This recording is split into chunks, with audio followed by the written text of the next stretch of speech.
Peace, and blessings. I want to welcome you all back for another great episode. You know my name, celebrity interviewer. I said it, and this is the show.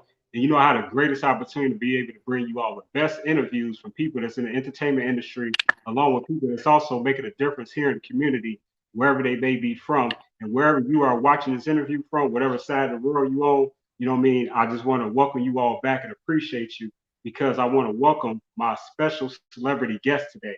And this woman is very special. She has a very soulful and soothing voice, singing voice, and she's actually a celebrity host. She's a singer. She's an awesome songwriter. And man, wait till you hear her track. She's a producer as well. Host of the 2020 Vision radio show out of Los Angeles. I like to welcome to the show my new friend, Ameerah, the Songstress. Peace, Queen. And Hey, salute to everything you've been doing. thank you. Peace King to you. You've been out here getting it too. So thank you so much. I'm honored to be here. This is a blessing. Oh, it's definitely my pleasure. My pleasure. First, I always like to start off by asking, how's your day so far? You know, I'm not gonna complain. I could. I could. That's a loaded question, but I'm grateful. All is well.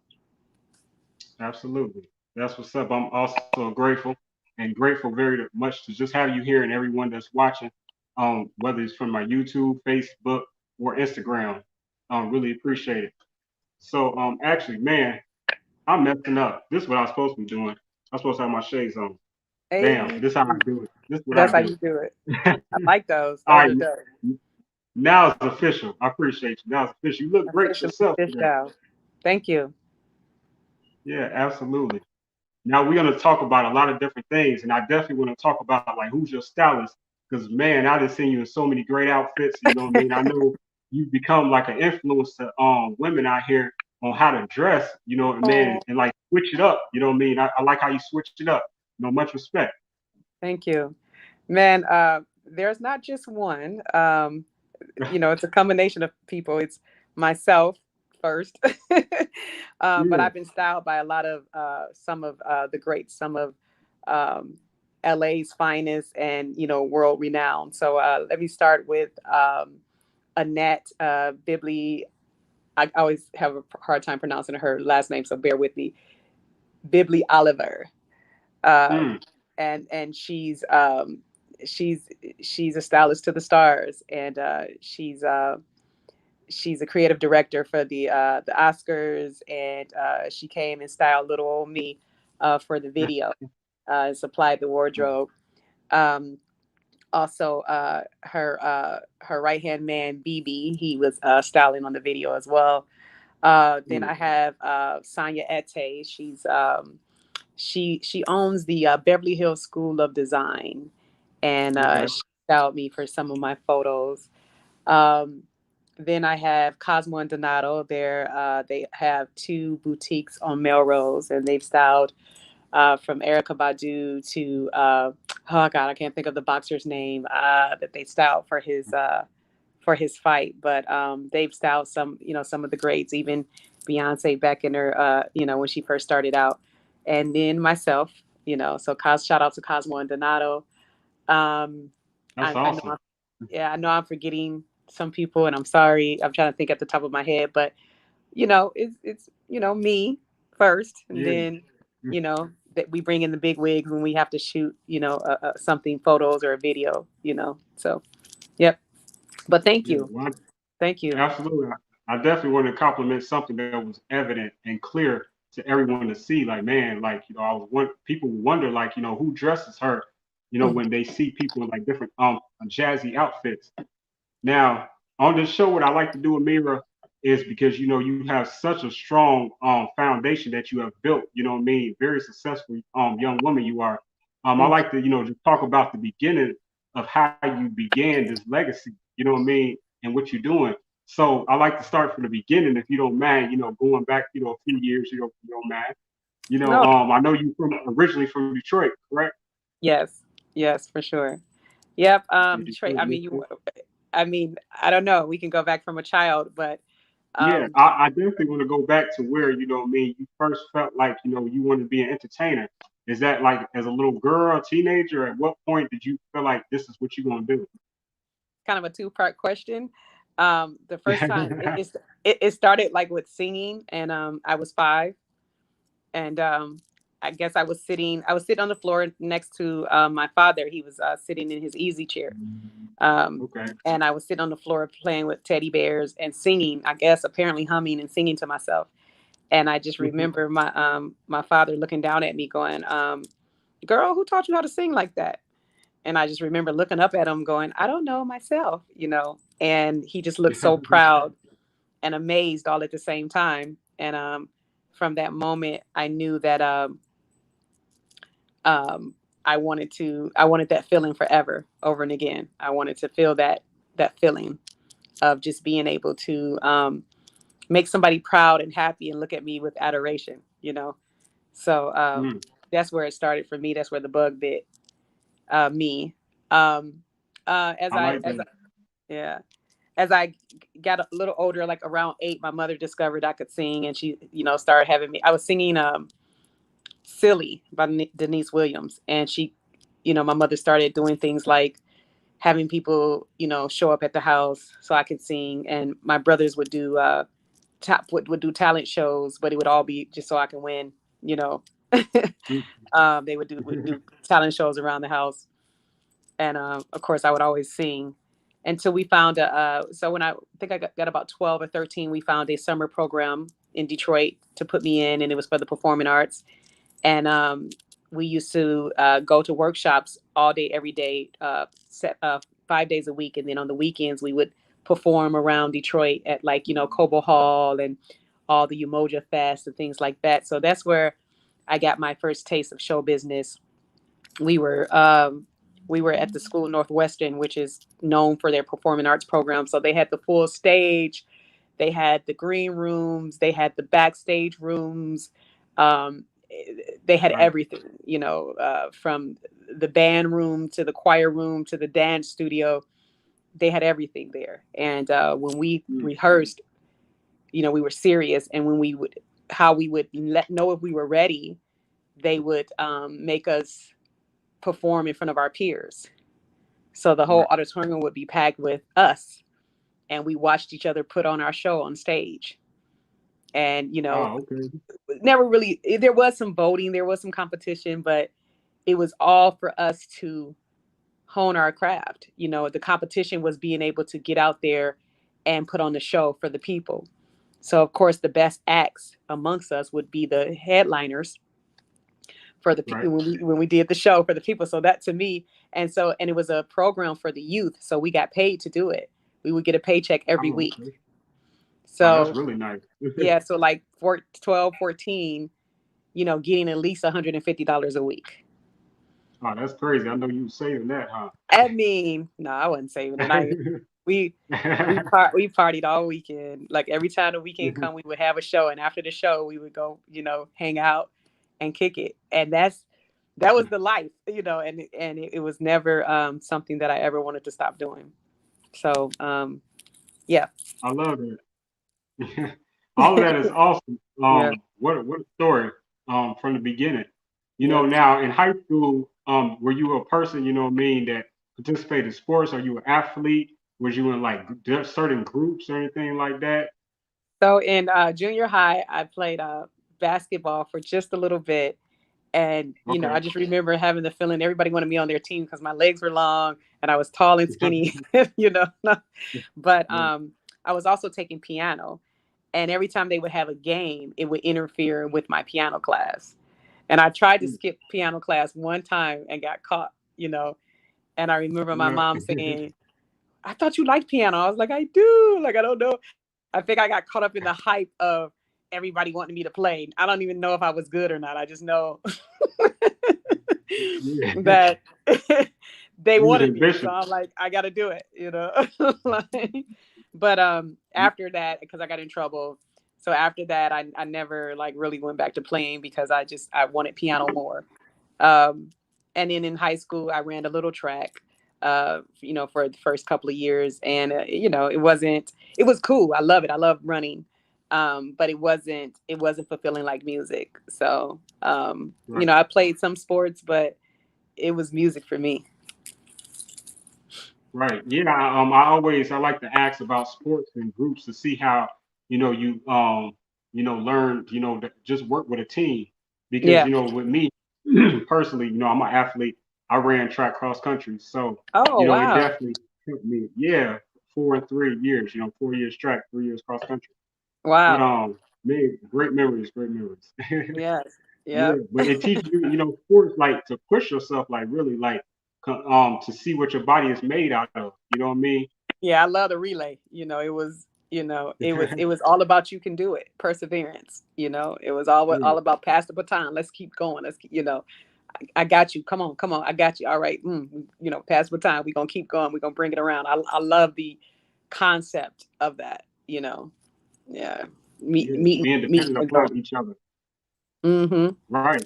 Everyone being responsible for the next person. Mm. In order to meet that goal, the bigger purpose. Mm-hmm. That's right. You Absolutely. trying to get somebody to start preaching?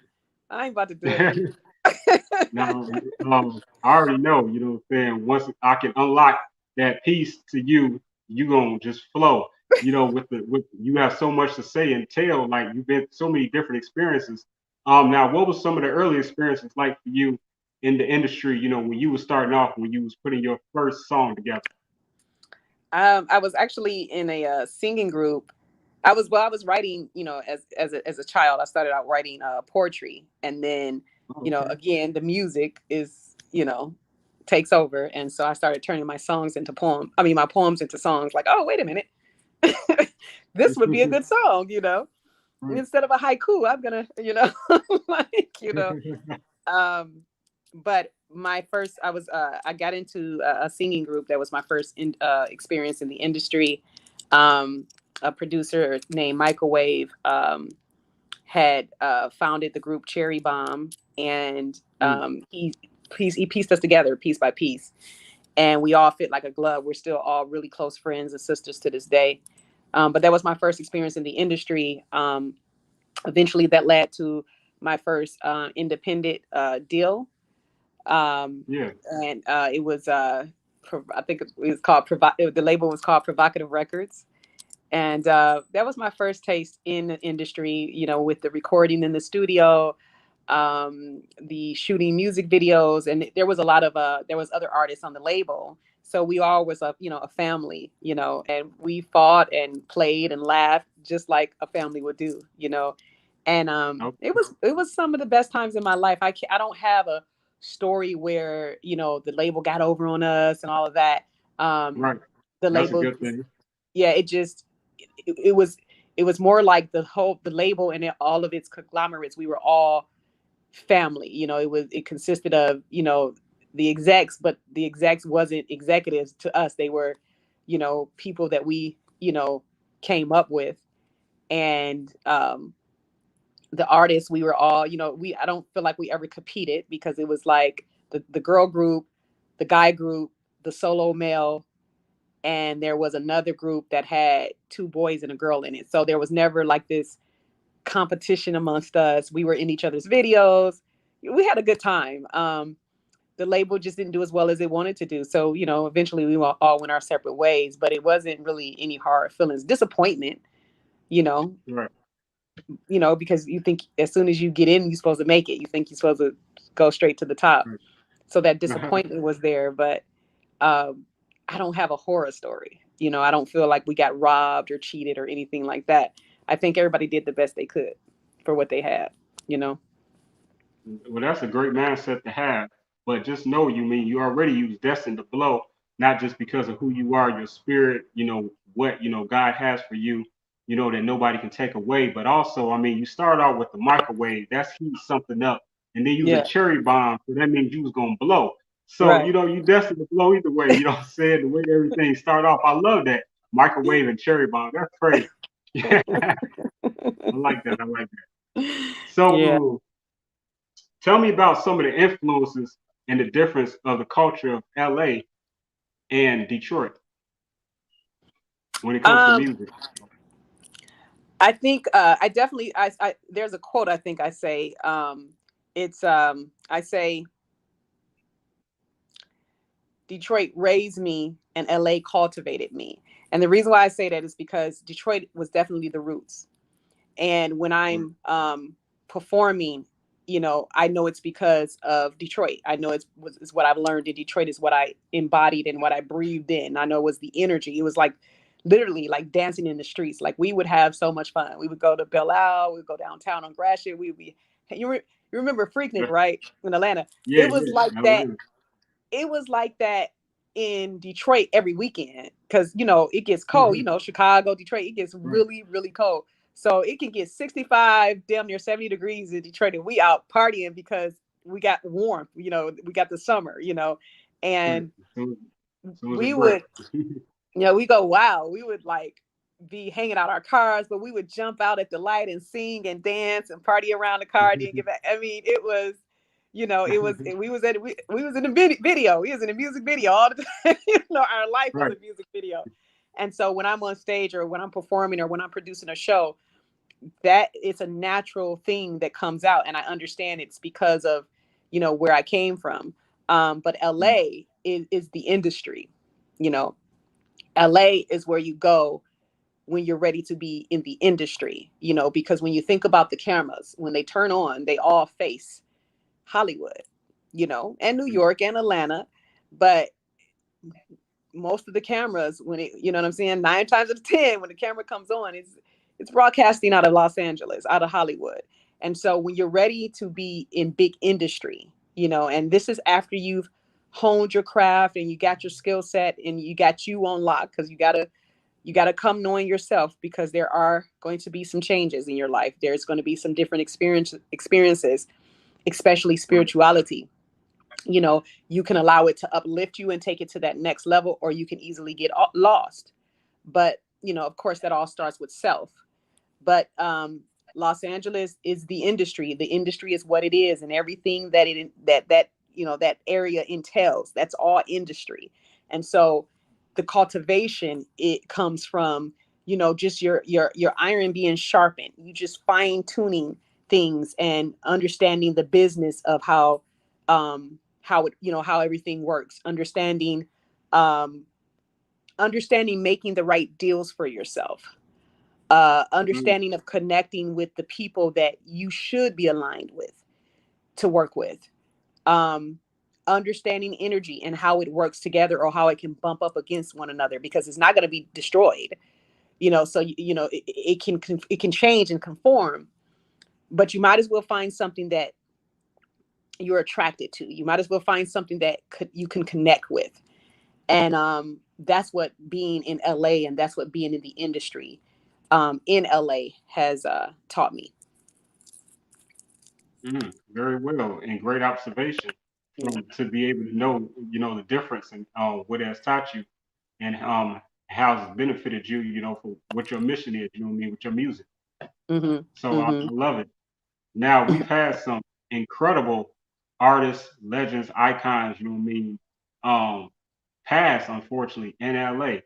What I mean, starting with, the late great Tupac Shakur, what I mean, and now recently, I'm saying the legendary, Nipsey Hussle. Yes. You know, you know, are is that like still like a strong influence in LA? Even as a singer and everything that people do for people as artists, like is it like an energy in LA? Like because I mean I know their murals is everywhere. You Well, know what I I mean, mean? yeah, I mean, it definitely is. That's it's an influence is an understatement. But when Nipsey died, and was killed, it touched the whole world. Right. I was over in the Middle East when it happened, and I just felt a shiver go through my body. And again, I thought Mm, maybe something was going on with my family, so I called home to find out, was my family okay, and they were. And I didn't find out until, I think it was either the next day or later on that night, I found out that he had got killed. And to be very honest, I knew of him, but I wasn't like someone that listened personally to his music. Nothing against it, I just hadn't yeah, absolutely. and so the fact that it affected me at that strong level, it was like wow. And it stopped me and everyone around, or excuse me, around me in their tracks.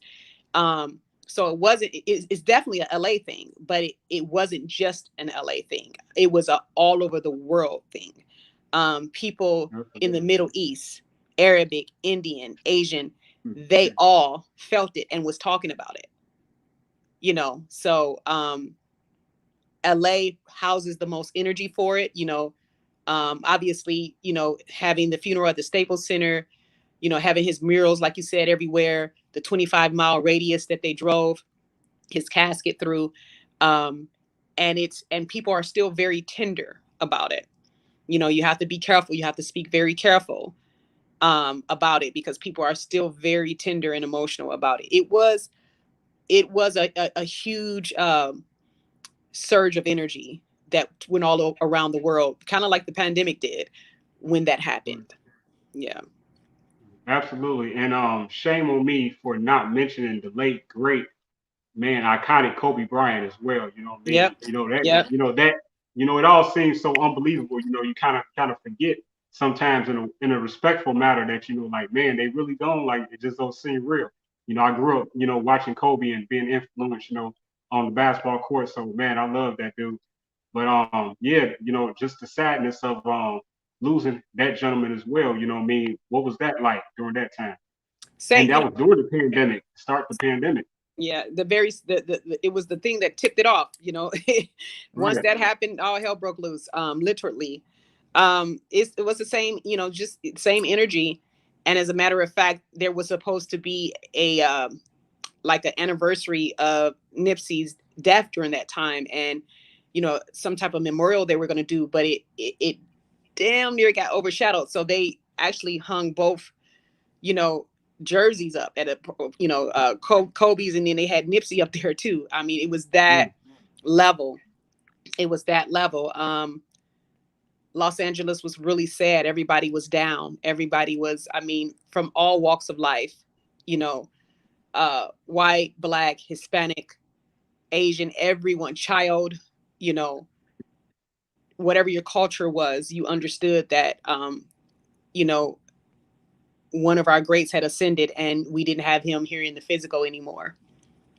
But one of the things that I understand is that that level of energy, sometimes it needs to be called outside of the body. You know, the body's job is to contain the spirit. And sometimes the spirit, as it evolves, it gets bigger and bigger to where it has to leave the body. It can no longer contain. The body can no longer contain it. And when you have that type of Kobe Bryant, Nipsey Hussle energy, it needs to be free. It needs to be free so that we can, you know, bask in it, so that we can draw strength from it, because there's always a greater purpose. So sometimes that type of energy needs to, you know, go back and literally commune with God and be the greatest that it ever was and that it ever will be. Because we needed that strength through 2020. We needed way more strength and way more power than we knew we were gonna, you know, need. We needed that. We needed that energy. We needed those energies. You know, we think about, well, why does somebody have to, you know, but it's hard to feel this way and it's hard to say this, you know, because it's a very tender subject. But instead of losing someone, we gained, you know, their energy. We gained the power that we needed to persevere through this time. You know, this is an evolutionary time. This is a setting the crooked road straight time. This is turning the upside down, back to, you know, turning the upside down back to up. This is, you know, this is the time that we have to help the earth continue to spin on its axis. You know, this is the type of power that is called, because we're supposed to be evolving and making new planets by now, but we still fighting one another. So a disruption had to happen there. You know, we had to disrupt the status quo. So we gained some very powerful energy. We have an ancestor now in Kobe. We have an ancestor in Ashadon. That's his name, Nipsey Hussle. Ashadon God. That's his name. We have an ancestor in Nipsey Hussle now. And we know that if we call on our ancestors, they'll be here to help and guide and give us strength unseen.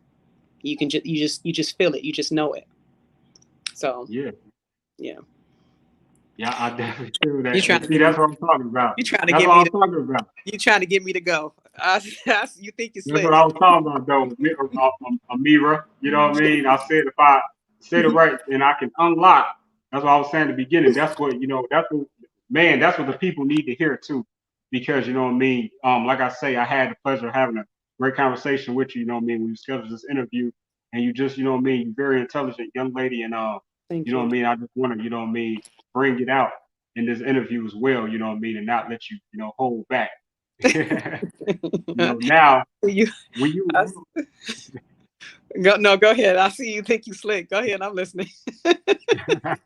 I'm from Chicago. But hey, check it out though. Slick ass Chicago, man. I promise you. I promise you. I know about y'all. I promise you. Hey, I am not the common average person. But hey, check it out though. Check this out. You did mention that you was in the Middle East, you know what I mean, unfortunately during their passing. Now tell me about your trip to the my audience about what you were doing in the Middle East. And I have a great picture as a beginning to start to talk about it. That is an excellent picture. Like super super dope. It is a beautiful picture. Oh my God. I haven't seen that picture in a little bit. That's a very nice picture. I love how you have it perfectly aligned with your Yeah. finger. Yes. That's a beautiful picture. I forgot about that. My husband, he got stationed over in Bahrain, and I thought it would be a great opportunity to go over and make myself known and perform. So the wonderful thing is, my name is an Arabic name, Ameerah, and it means princess. So that's a real thing over there. Everyone knows how to say it, how to pronounce it. They know what the Mm. meaning of it is. There's buildings with my name on there spelled right. Only thing they don't put the H on, and instead of Ameerah, they pronounce the R like a duh. So it's like Ameerah, Ameerah. You know, and and so it fit. I felt home as soon as I got there. I felt even when I got off the plane the first time, I said, "This is my home." I just felt like I was at home, and so I just worked the venues. I found out what it took to get in there, and my only stipulation, because they're gonna want to hear some covers, to be honest. But my stipulation was, no, I'm singing my stuff, and I'll throw some covers in there, but y'all about to get my y'all about to get my originals. And before I left there, everyone, all the venues, they had their Spotify going and they were playing my music, and it was Wow. it was it was beautiful. And there's a lot of Americans over there, a lot of Black Americans over there. The Mm. military is heavy over there, and it's a lot of Black people over there. They treat us very well. They treat us very well. Um, when everywhere I went, Egypt, Spain, Israel, they were all, calling me queen. And when I was in Egypt, is this your first time here? And I was like, yeah. They go, welcome home, queen. And bow. I was like, wait a minute, do it one more Wow. time. I'm staying. I'm for the rest of my life. Like Yeah, that's an intro to a video right there. You got people in another country welcoming you, bowing to you, and Yeah, that's yeah. super dope. Welcome home, queen. I was like, all right. They didn't want to let me back out of Egypt. We were trying to leave Egypt, and they didn't want to let me out because of my name. Amita, where is your father from? I was like, Detroit. And your mother? Where's your mother from? Detroit. Like, and, Right. and he got up, and the little customs guy got up and made a phone call, and he got up. I was like, you ain't scaring nobody, because I know y'all ain't about to make me stay in Egypt. Y'all see this American Excuse me. passport. But Right. it was fun. It was a good time. I That's got to so sing funny. and experience different stages around the country. You got to see how they would receive me, and got to hear them celebrate me, and got to pull some of them out of their comfort zone. They'll like you to come down in the audience, but they don't want to get up on stage, or they don't want to sing along with you. They just want to sit there proper, and just watch and clap at the end, all proper and nice. I said, nah, nah, nah. Y'all gonna have to talk to me. Y'all, we gonna have to, Right. you know. And before I knew it, mashallah, Ameerah, and some of the women get on stage and dance with me, and it was beautiful. I had a wonderful time. So I came back to get, the music that I heard while traveling. And that was celebratory music, everything that from the hip hop, whatever the top, hip hop song or songs are, whatever. And that's the universal language, world music. It's really, hip hop has really become the universal language. But whatever the top hip hop was, whatever the top reggae or Afrobeat or Gloria Gaynor's "I Will Survive," they go hard for that song. Um, your Right. Shaka Khan's "Ain't Nobody," they go hard for that. And a classic is a classic is a classic is a classic for them. They don't date our music. Nothing is outdated there. If it's a beautiful song, if it's a good song, if it's a popping song, it is what it is. They don't, you know. Um, if Sammy Davis Jr. was still alive and he went over there, he would be as big and popular as he was in his Wow. most successful moment of his life. He would still be that over there. And Right. they're appreciative of the music. They're not quite us in regards to advancement in musicianship, but they're very eager, and they understand that they're a little behind the eight ball because of just different worlds apart. And so they're very willing to learn. And so they go hard when it comes to rehearsing. I had to pull bands together, and I had a band full of Indians, I had a band full of Filipinos. Like, Yeah. it's whatever, like, let's go. Y'all play an Right. instrument, let's get it. And Right. so they were eager to learn. You have some phenomenal players over there, don't get me wrong, but it's just, there's just a difference from the level of talent that you get here, and not because they're not capable, just the access to resources. Like, their instruments over there and their sound equipment over there costs triple what it costs over here. And then they may not have exposure to all of the equipment, and the Right. people and the stores that do have like a Bose speaker, it's going to be like, they're going to take advantage. They're going to, they're going to charge you, you know, 3 to 5 times as much as you would buy it here in America. So, um, with that being said, they typically don't have the amount of resources that we would have as it regards music and entertainment. So they're just a little bit behind, but they want to advance, they want to know, they want to grow, and they respect you for bringing it to the table. Yeah. They respect great musicians. They respect music. you know so that was my experience there. Man, that sounds like a super incredible experience. You know what I mean? And I can't wait to travel more and make it all out of this country and make it to the Middle East and make it to the motherland, Africa, and all of that. You know what I mean? I can't wait. You're gonna Now, love it. yeah, yeah, I already know. I've seen all of your great pictures and other people, friends of mine, and it looks like it's just another world. Yeah, it is. But the more you meet people, the more we are all the same, and we all speak the same language. It's just different dialect. Because if you really Mm, listen to people, they're saying the same word, they just pronounce it different. I There was a right. mall called Oasis Mall. It was spelled Oasis. And when I would get in the Lyft or the Uber, because they have that over there as well, um, the driver, he would go, Oasis Mall, and I was like, huh? Oasis Mall. I was like, where you go to Oasis Mall? I was like, oh, Oasis Mall, yeah, that's where I'm going. But had I not been there, and had I not known where I was going, or had I not been used to hearing their Right. dialect, I would have never figured. I would have thought he was speaking some, like, totally, literally a foreign language that I could never pronounce. But all he was saying was Oasis Mall. It was just the flip of the tongue. Oasis Mall. you know, Mm, that was it. okay. So you're not going to be uncomfortable. They're your people. You know, they're your Right. people. Yeah. Now tell me this real quick, and then I jump to another subject. Now, being in the Middle East and listen to these other great people around the world talk and speak and pronunciate their native tongue, you know what I mean? Has it influenced your music? And have you switched anything up? Wow. Well, definitely when I came back, like I said, I was coming back to get some of that world music that I was hearing around the world because I wanted to come back and tour around the world on the music that I knew they were going to love. And like I said, that was Okay. reggae, Afrobeat, you know, um, just disco, just world music. And I definitely got influenced with that this whole project that I just did. It was heavily influenced by being over there.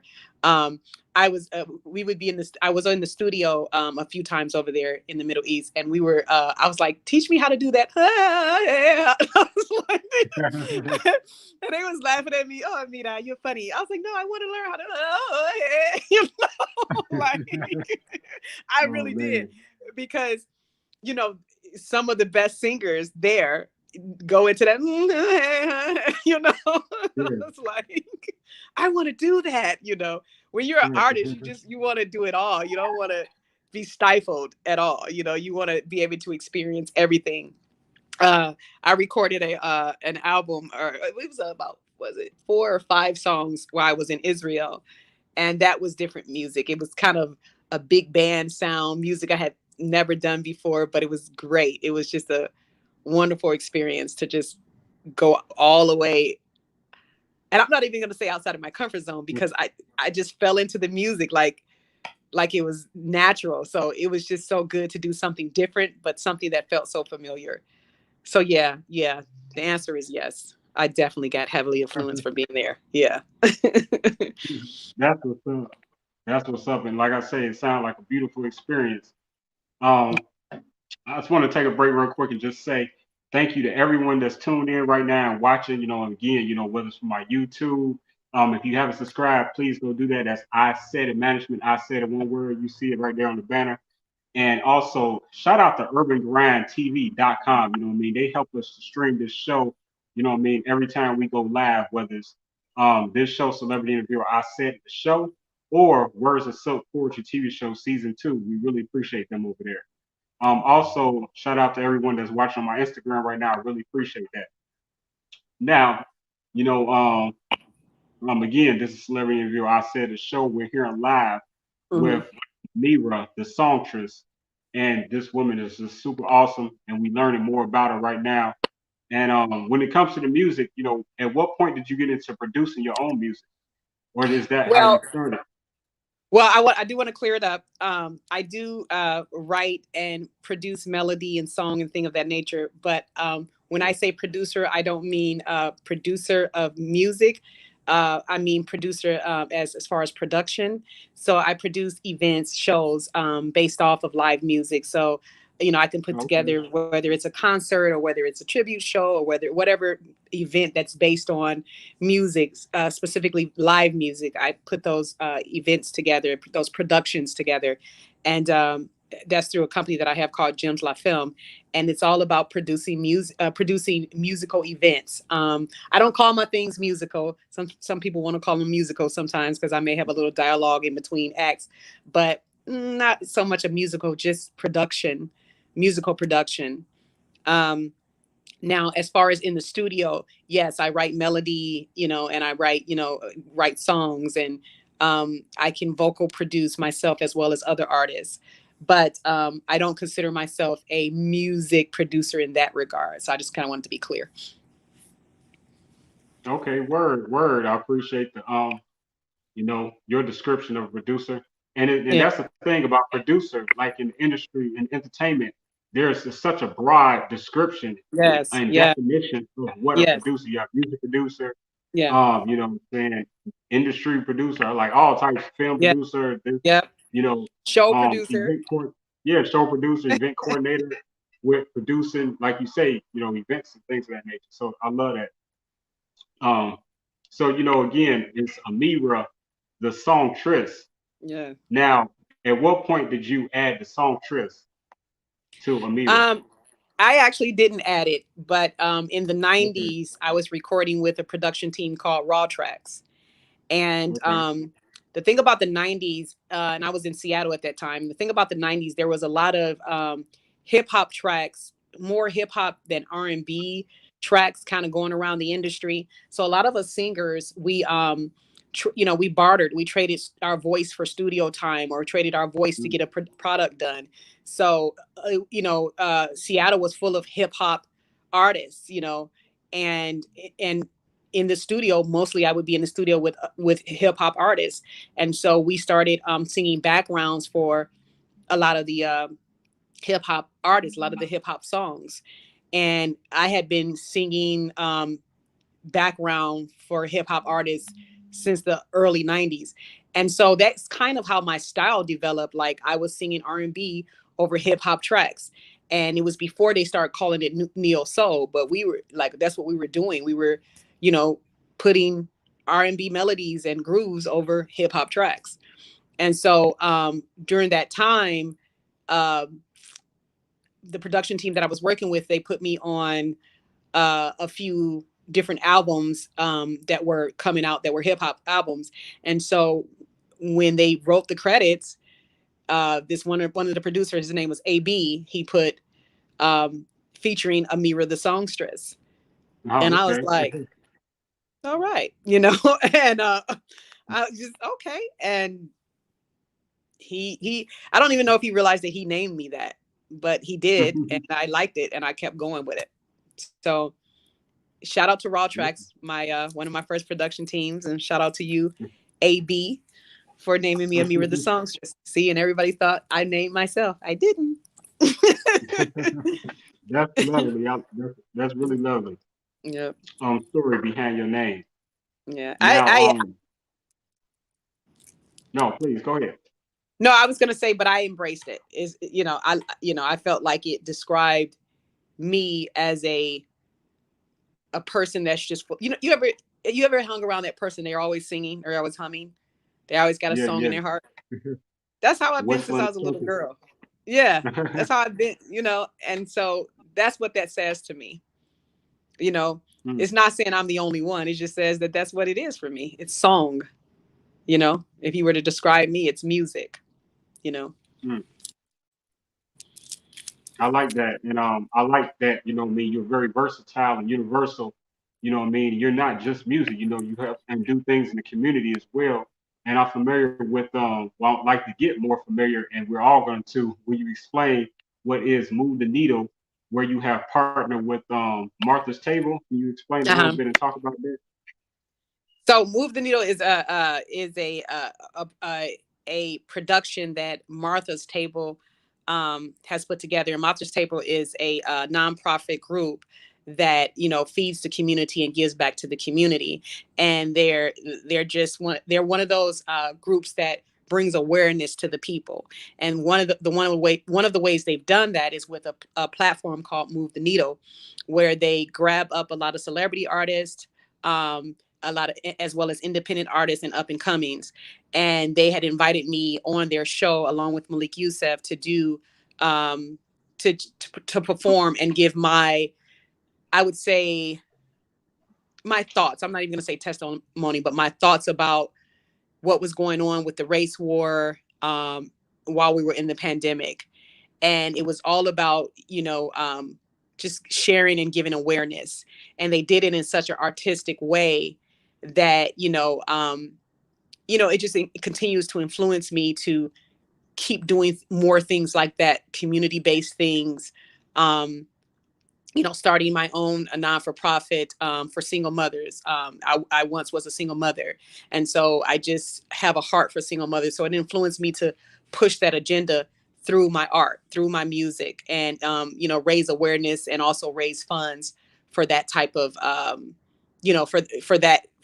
for that type of movement for myself. It's I have a heart for women. I have a heart for mothers, and I definitely have a heart for single mothers because I went through that story myself. And at some point my Mm, mother did herself, and she wound up getting married again, but there was a portion of time where she was a single mom raising five of us.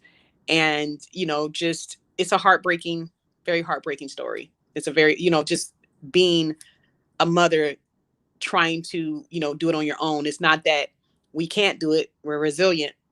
Um, but it's important to have the other half in the house. It's important to have the father in the house.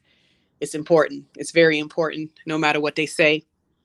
You know, shout out to the women that are doing it on their own, and not saying that you can't do it, but we know the story. We know what it is. Hmm. I'm in Atlanta right now, and I was running around trying to, find a salon to get my hair done, and I was trying to get all ready. And I went in at least 2 salons today. And it's sisters in there, and they working, and they own the salon, they run the salon, and they got 3 of their little babies running around, and the babies getting on their nerves. They like, sit your ass down, all of that. But I was like, look at her, look at this woman. She is in here running the studio. I mean, running the salon. Her little baby in the walker, bumping into shit. The other baby over here.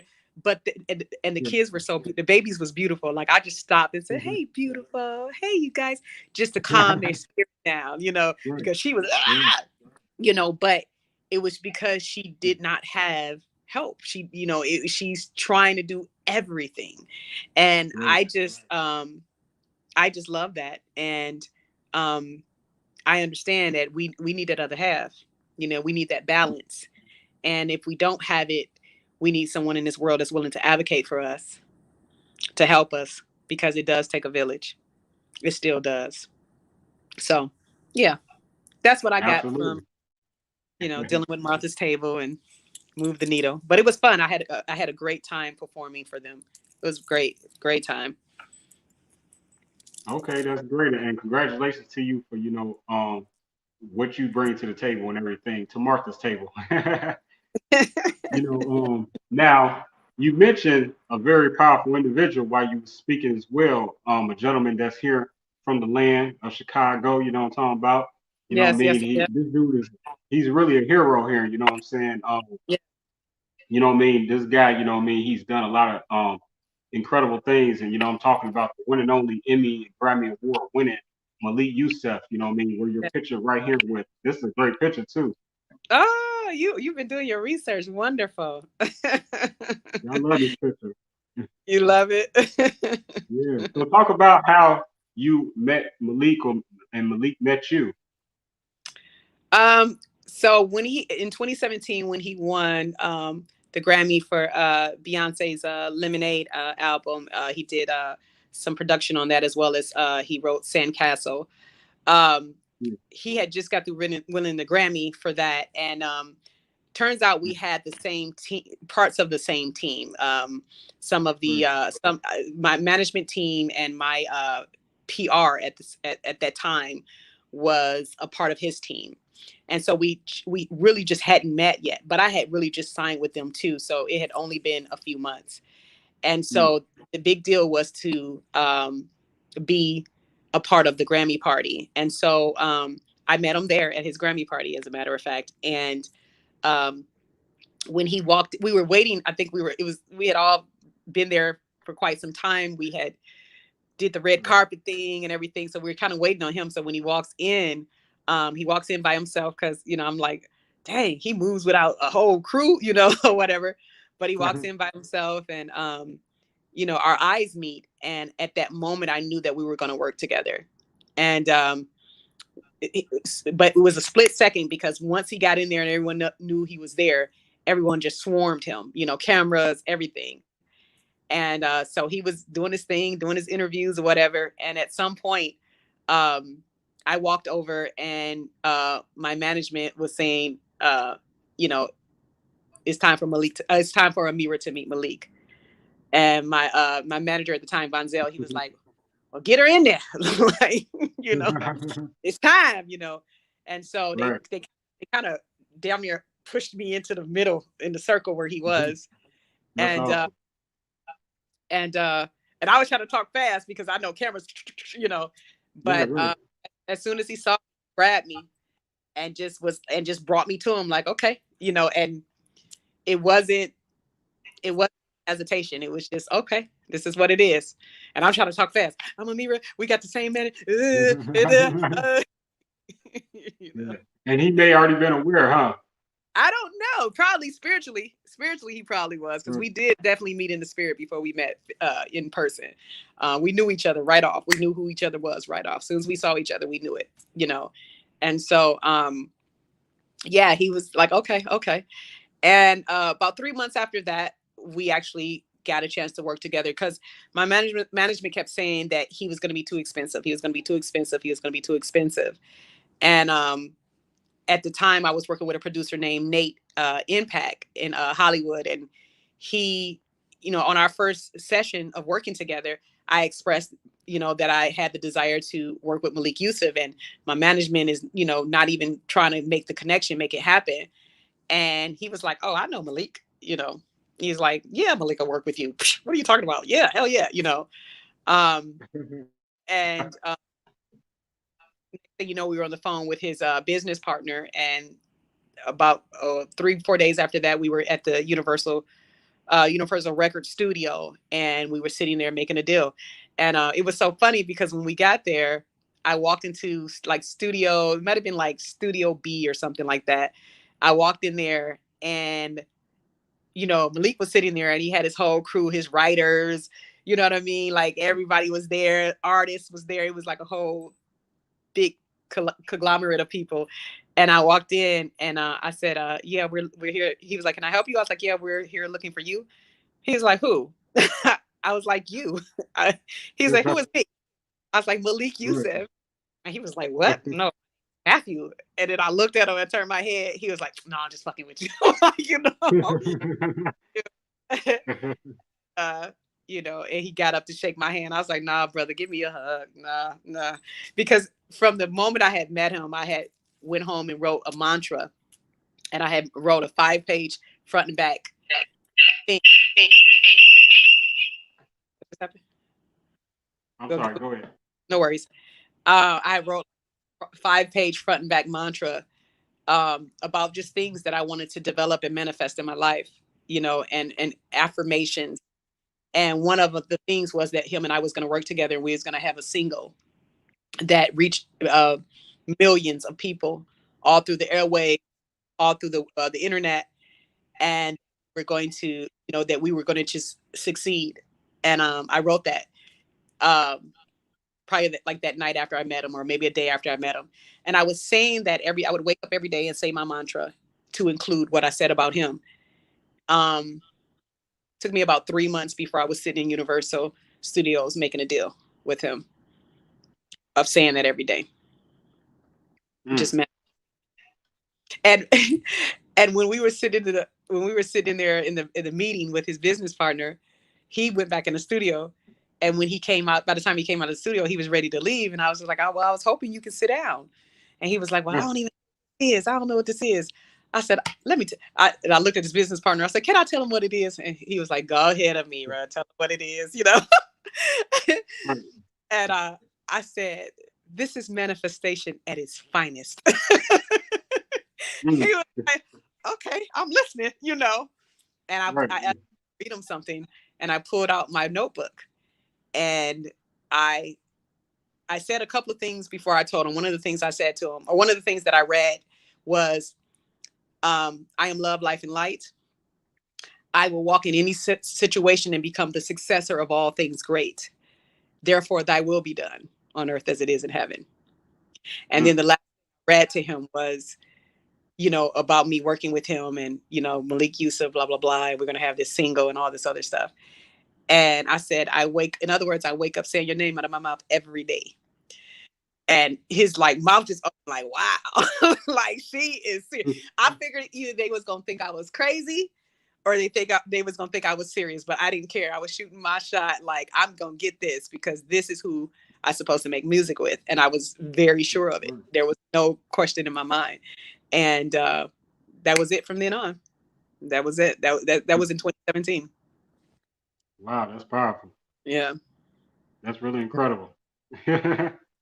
Yeah, man, it's special how people just saying connect and just have a special connection. You know what I mean? And sometimes it could be at first sight, first meeting, or Mhm. sometimes it can take a while, and then you realize like, man, I really do supposed to be in this person's life, or this, or vice versa.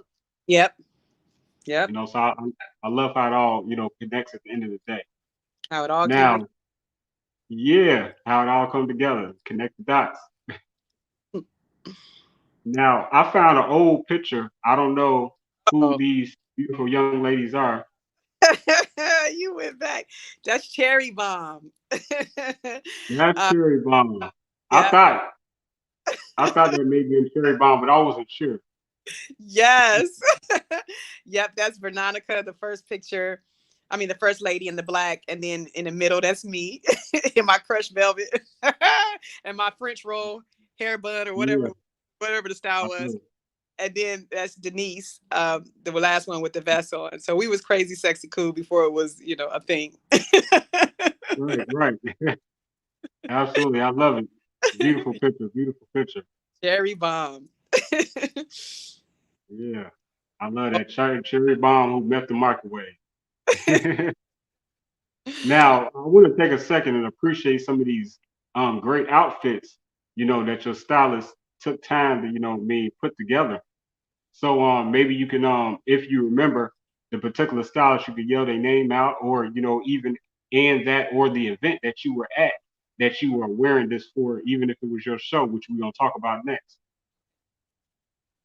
So do you remember this shot? Yeah, I was actually in the middle on that shot, and that's a gown that I had purchased um, uh, about 2 years earlier, and I had never had a chance to wear it, and I thought it'd be nice to wear it for a photo shoot.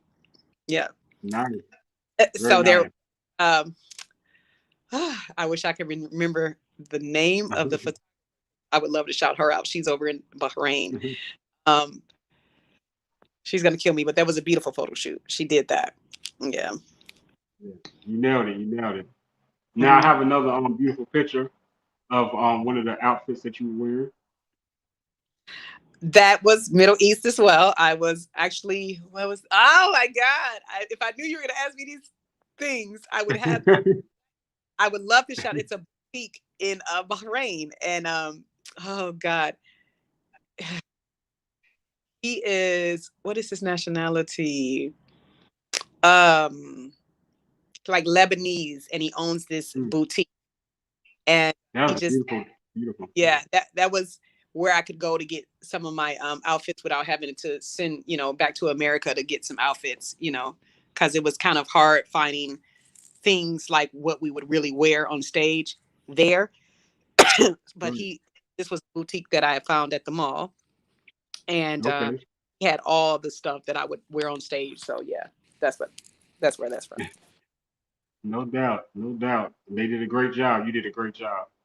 Yeah. Now, I have one more that I want to show how you switch it up.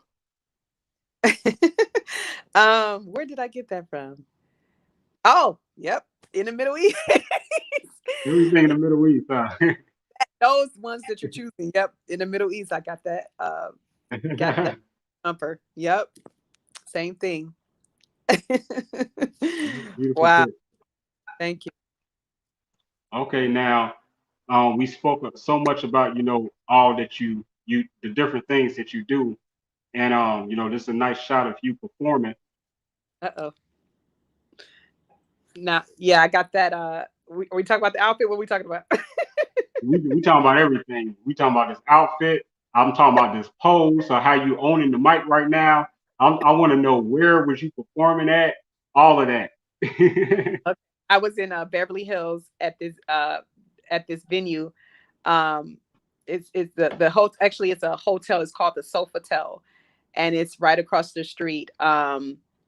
It's on Beverly Boulevard, right across the street from what is the famous mall? Why am I drawing a blank on everything I'm trying to say? But anyway, it's at this place called the Sofitel, and in there is it's a lounge and concert venue, and called the Riviera. And so I put together a production called uh, Summer Solstice, Mm, and it was also known as Summer Solstice because it was all beautiful brown skinned women that are singers, that are independent artists, that we've all built our own brand and following, and we've all been in the Southern California area working hard. And Mm, put this event together based on us just inviting our friends, our family, and our true followers. Because all too often, when you're marketing an event, you're trying to get all these people unseen. You're trying to make sure everybody that you don't know come. You kind of overlook the mm, people that's kind of been with you and they're going to show up. You start looking for people the new people, because for some reason we trick ourselves into believing that once we can get people that don't know us to like us or to F with us, then we've made it.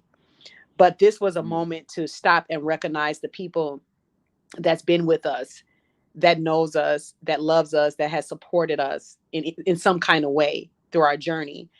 And it was a reciprocal situation, because I wanted the artist, that included myself, to be appreciated for what we did, but I wanted us to also let the people know that we appreciate them. And I did mm. it exclusively for the people that are with us. Sometimes it's a joke when only your friends and family are the ones that's buying your records or supporting you, and sometimes people kind of look at you like, oh, you're just singing in the living room to your family.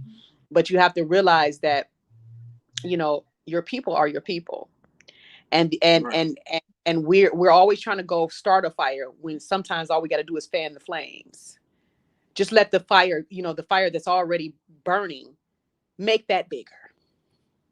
Make that bigger, because when you start to see that light and that smoke coming from nowhere, you want to go find and see where it's coming from. So make the fire bigger, fan the flames. And so we packed that thing out, just inviting. We all had a guest list of probably like 60 to 50 people each, and it was Mm. myself. Um, Let me shout them out. Um, um, Give me a second, because I'm drawing a blank, but I'm gonna get all the No ladies' worries. names. No worries. Uh, uh, I'm trying to start with this one particular one. Um, ooh, It's okay. We gonna appreciate this outfit some more. okay, Who did this okay. outfit for you? Let me go stop it. Now, I actually got that from this event called Electric Forest. They Okay. do it not in Detroit, but they do it in Michigan, outside of Detroit, and it's a festival full of music and just freedom. The forest is, you camp out, and then you go into the forest to party. It's like EDM, reggae, all kinds of upbeat music. T-Pain was there. It's like a Okay. 4-day festival. People coming to do music, and they have games. They have fairies walking around the forest. The forest is decorated in beautiful, just beautiful ornaments. They have the black woman standing there like queen. It's beautiful. And so they have Mm. vendors there was selling like, you know, fairy outfits to, goddess, it was beautiful. Just 4 days of goddessness. And so that outfit, I bought it right before I left the festival, and because I knew I was going to go to Beverly Hills, to back to LA and perform. Um, so the one of the ladies, her Right. name was Danae the Queen. Shout her out. She's a singer and a comedian. Okay. She's in Southern California. I've had her on the show. She's a great comedian and she's a wonderful singer. She came and performed. Um, and the definition of summer solstice is when the earth tilts. It's a winter Mm. solstice and it's a summer solstice. And that day, man, an earthquake came through. And yeah, there it is. And it started shaking up, and we started shaking up the stage. And Janae, she was on stage at the time, it started shaking. And she just started telling jokes. And it worked. It just worked, because it was just, everything just started shaking and everybody looking around. But it was wonderful. I said, we made this earth tilt, y'all. I said, we did it. I like that. um, Made the earth so. Then we have Jaylyn, beautiful singer. She calls herself Jaylyn the Bride. She's married. Her and her husband, they both do music together. They have a beautiful relationship. She's Okay. totally in love. So she has, so her whole persona is, the wife. And but she's beautiful. She can sing her ass off. Jaylyn the Bride. Um, uh, it's one more besides me, and I have no idea why. Oh, Renee. Renee. Renee. Yes. And she sings, she's like a, when you think about Disney and you think about those classic, beautiful songbird, like a bird is almost chirping sound. Mm, That's the type of music she sings. She's beautiful, angelic voice. So we had mm, like some soul, we had some, pop, then we had some, jazzy, but classical sound, and then we had me. So it was a mm. mixture of beautiful music all evening, and the people loved it because we actually had people there that came there to see us. People there that really, support us. That's who we had there. So it was a beautiful event. Okay, okay. So y'all was hitting notes like Angela Winbush and the Yeah, iconic Melba Moore. yeah, yeah. So yeah, that at that Yeah. moment, I don't know what that moment was, but one of the girls was taking those pictures and they sent them to me. So I don't know what I was doing at that moment. I don't know what I was singing. I don't even know the note I was hitting. I just know that that's par for the course. No, I just love that pose, the picture. I mean, it is a definition. It's just an example you owning the moment, the Yeah. experience. Like that's what it looked like to me. That's why I wanted to hold that picture up. Now, long awaited, you know what I mean? We know that you are a famous celebrity radio host of your podcast, 2020 Vision. I love the name, it's very powerful, you know what I mean? Now, can you speak a little bit about, why you got started and why you chose to, start a podcast named 2020 Vision? How I got started, my brother, he has a network through Blog Talk Radio called Drip the Mic Network, and it's pretty much based on spoken word. And but he was expanding, and in 2020, when I got back into LA, he had called me like as soon as I got off the plane and was saying, "Hey, I have a Sunday available, but I do it all. I have a show each week. I mean, I'm sorry, each day of the week, and I have a Sunday available. I need a host. Have you ever, thought about hosting, a show?" And at first I was just kind of like, I don't want the commitment. I'm gonna be way too busy. And he Right. was like, just get a few in the can, and you can always, do replays and everything. But I was still kind of, but then I just thought, go Right. hard or go home. Just go hard or go home. And I said, okay, so if I do it, I want to be in studio within 30 days because I want it to be visual. And so I started February of 2020 just through the blog talk. And then March the 3rd, I was in studio. And I came up with 2020 Vision. I don't know. It was, I think I kept hearing it. I think in 2020, I just kept hearing 2020 Vision. You know, Right. we have to be focused. And I said, yeah, let's name it that. Let's name it that. Let's be focused. Let's stay focused. And everything just kind of organically developed. Stay focused, be focused. Just like 2020 Vision. So it for me it means everything. It means that stay focused on your goals, stay focused on your dreams, stay focused on your vision, because Right. that's the only way you can create. you know you have to see it first. you know um some would say image isn't everything, because we're thinking from the very superficial standpoint of image. We're thinking about what we've been told about Hollywood, or what we've been told about show business.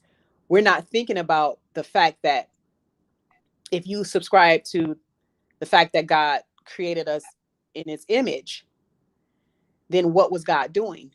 God was imaging us. God was imagining us. What was God doing? Seeing us. You know, everything that we see in our mind's eye is created in that moment. So you can't create that chair you're sitting in.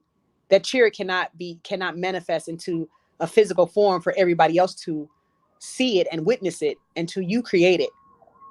It's no difference between what you see in your mind versus the material thing, because you can't have one without the other. Matter of fact, you have to have the image. Like if architecture, you're sketching out the buildings, the houses, Right. A car, the schematics of a car. You have to see it. It has to be seen, and then you write it down, so that it can become real, so that it's realized by everyone Mm. else. You made it realized, just mean you made it real. You realized it. And so until you focus on whatever it is you want in life, whatever, it don't matter, whatever you want to have happen, it doesn't even have to be something big.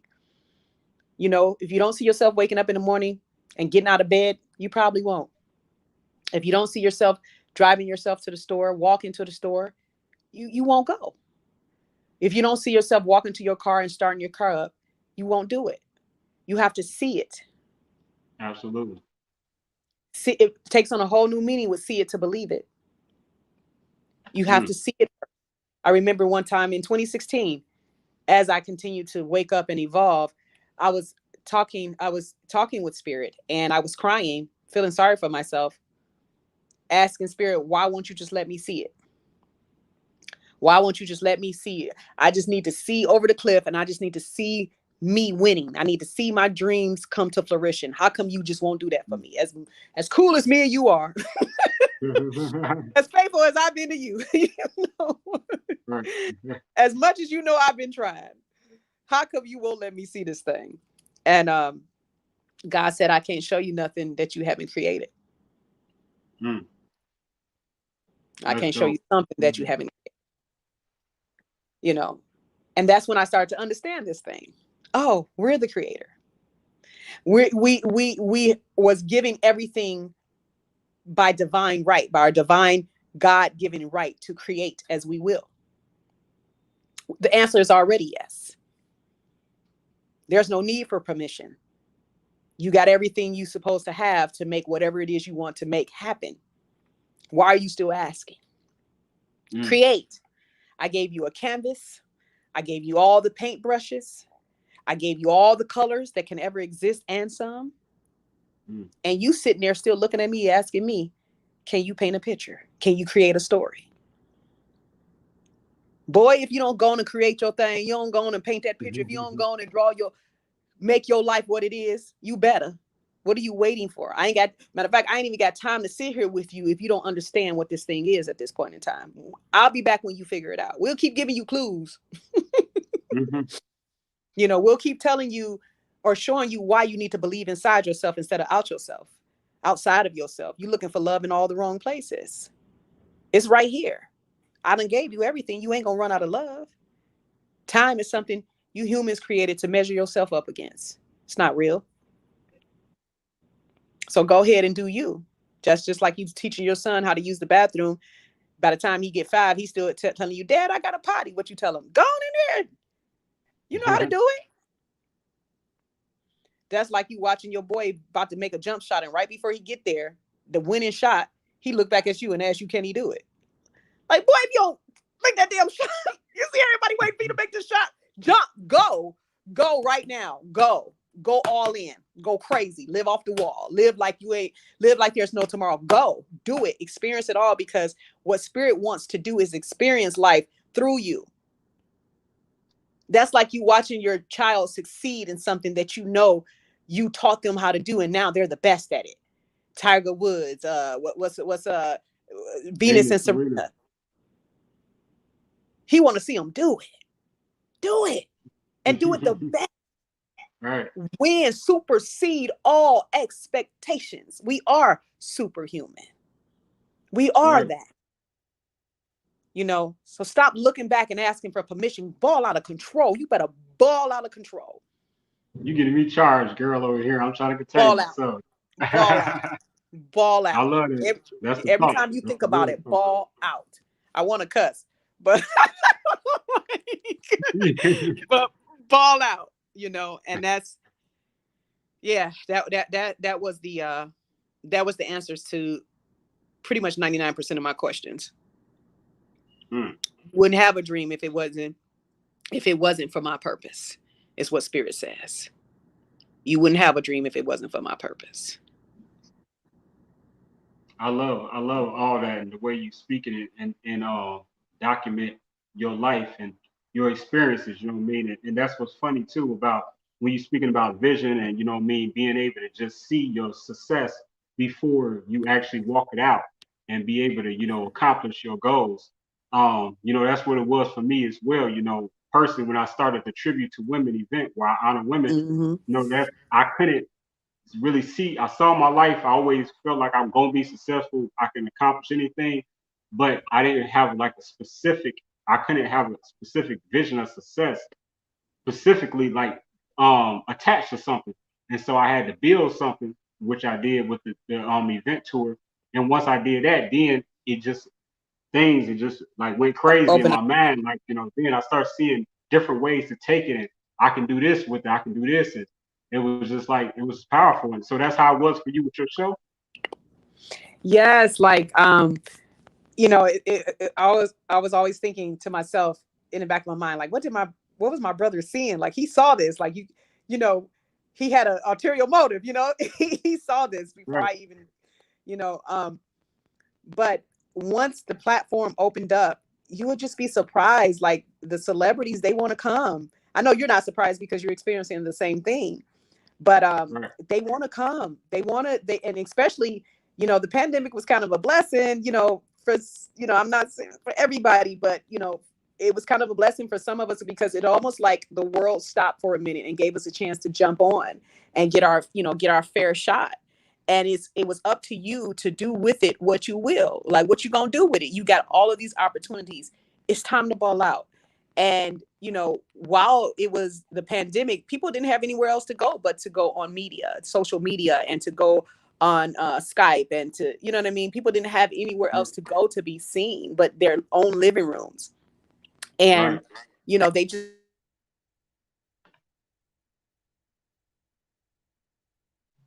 Okay, so obviously we had a little connection problem, but I'm sure she'll be right back. But what we're gonna do is we're gonna play a snippet of her video how we started the show, and this is her new song featuring the Emmy Grammy Award winning one and only Malik Yusuf called Everything.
Learn how to become a hair boss with mastermind courses and launch your very own hair extension business.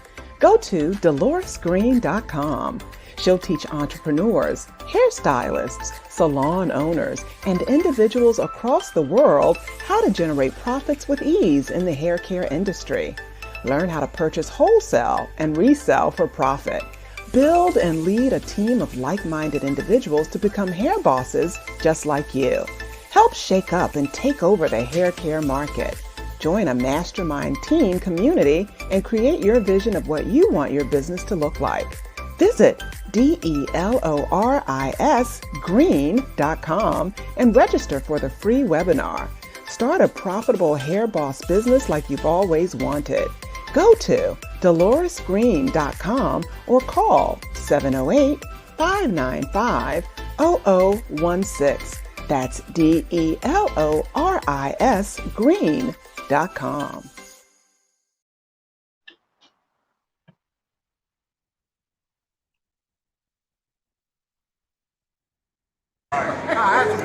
I said it, the boy. I support, I said it, the boy. I said, I support it, I said the boy. I support the legendary boy all day long. Thank you. Right, bro. Yeah. Yo, it's the originator Jazzo, y'all. Make this real quick, man. Shout out to Isaidit Management. Doing it big. Appreciate you. Hey man, what's happening? It's your boy Skrilla, man. Shout out to Isaidit, the celebrity interviewer. You dig what I'm talking about, man. Sponsored by the famous Chicago Bridge magazine. Get in tune with it. You dig? Yo, what's good? This your boy Who Knows. Letting you know this Wednesday, December 16th, tune in. I'll be with the celebrity interviewer Isaidit the Poet for the Isaidit Show, sponsored by the famous Chicago Bridge magazine. Yo, 2020 been a hectic year for everybody. I've been blessed to still reach a few accomplishments, get a little bit of acknowledgement, and we're going into 2021 hungry and heavy. And we're going to discuss all that Wednesday, December 16th on the Isaidit Show. HFE, baby, who working like us.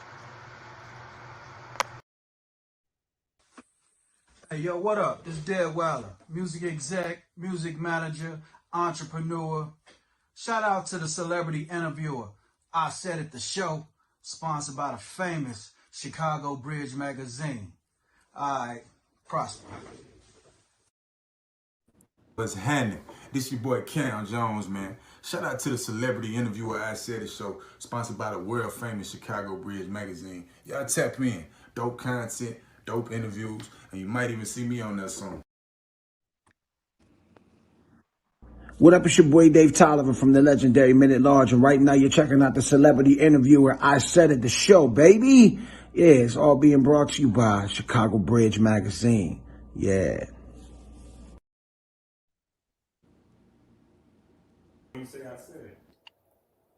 Hey love, it's Shy Love giving a Shy Love salute to the celebrity interviewer Isaidit the Show, sponsored by the famous Chicago Bridge magazine. Keep doing y'all thing. It's all love and Shy Love. Hugs. Peace, peace. I definitely want to welcome you all back again.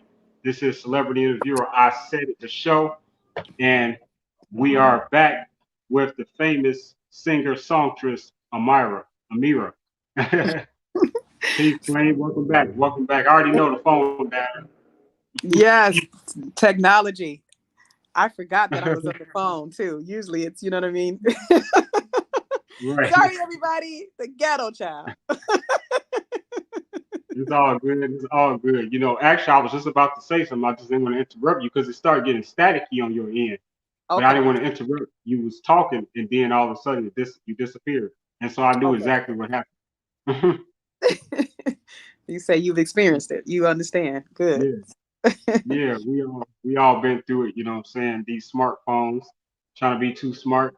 Okay. Don't know everything. Right. That's right. That's right.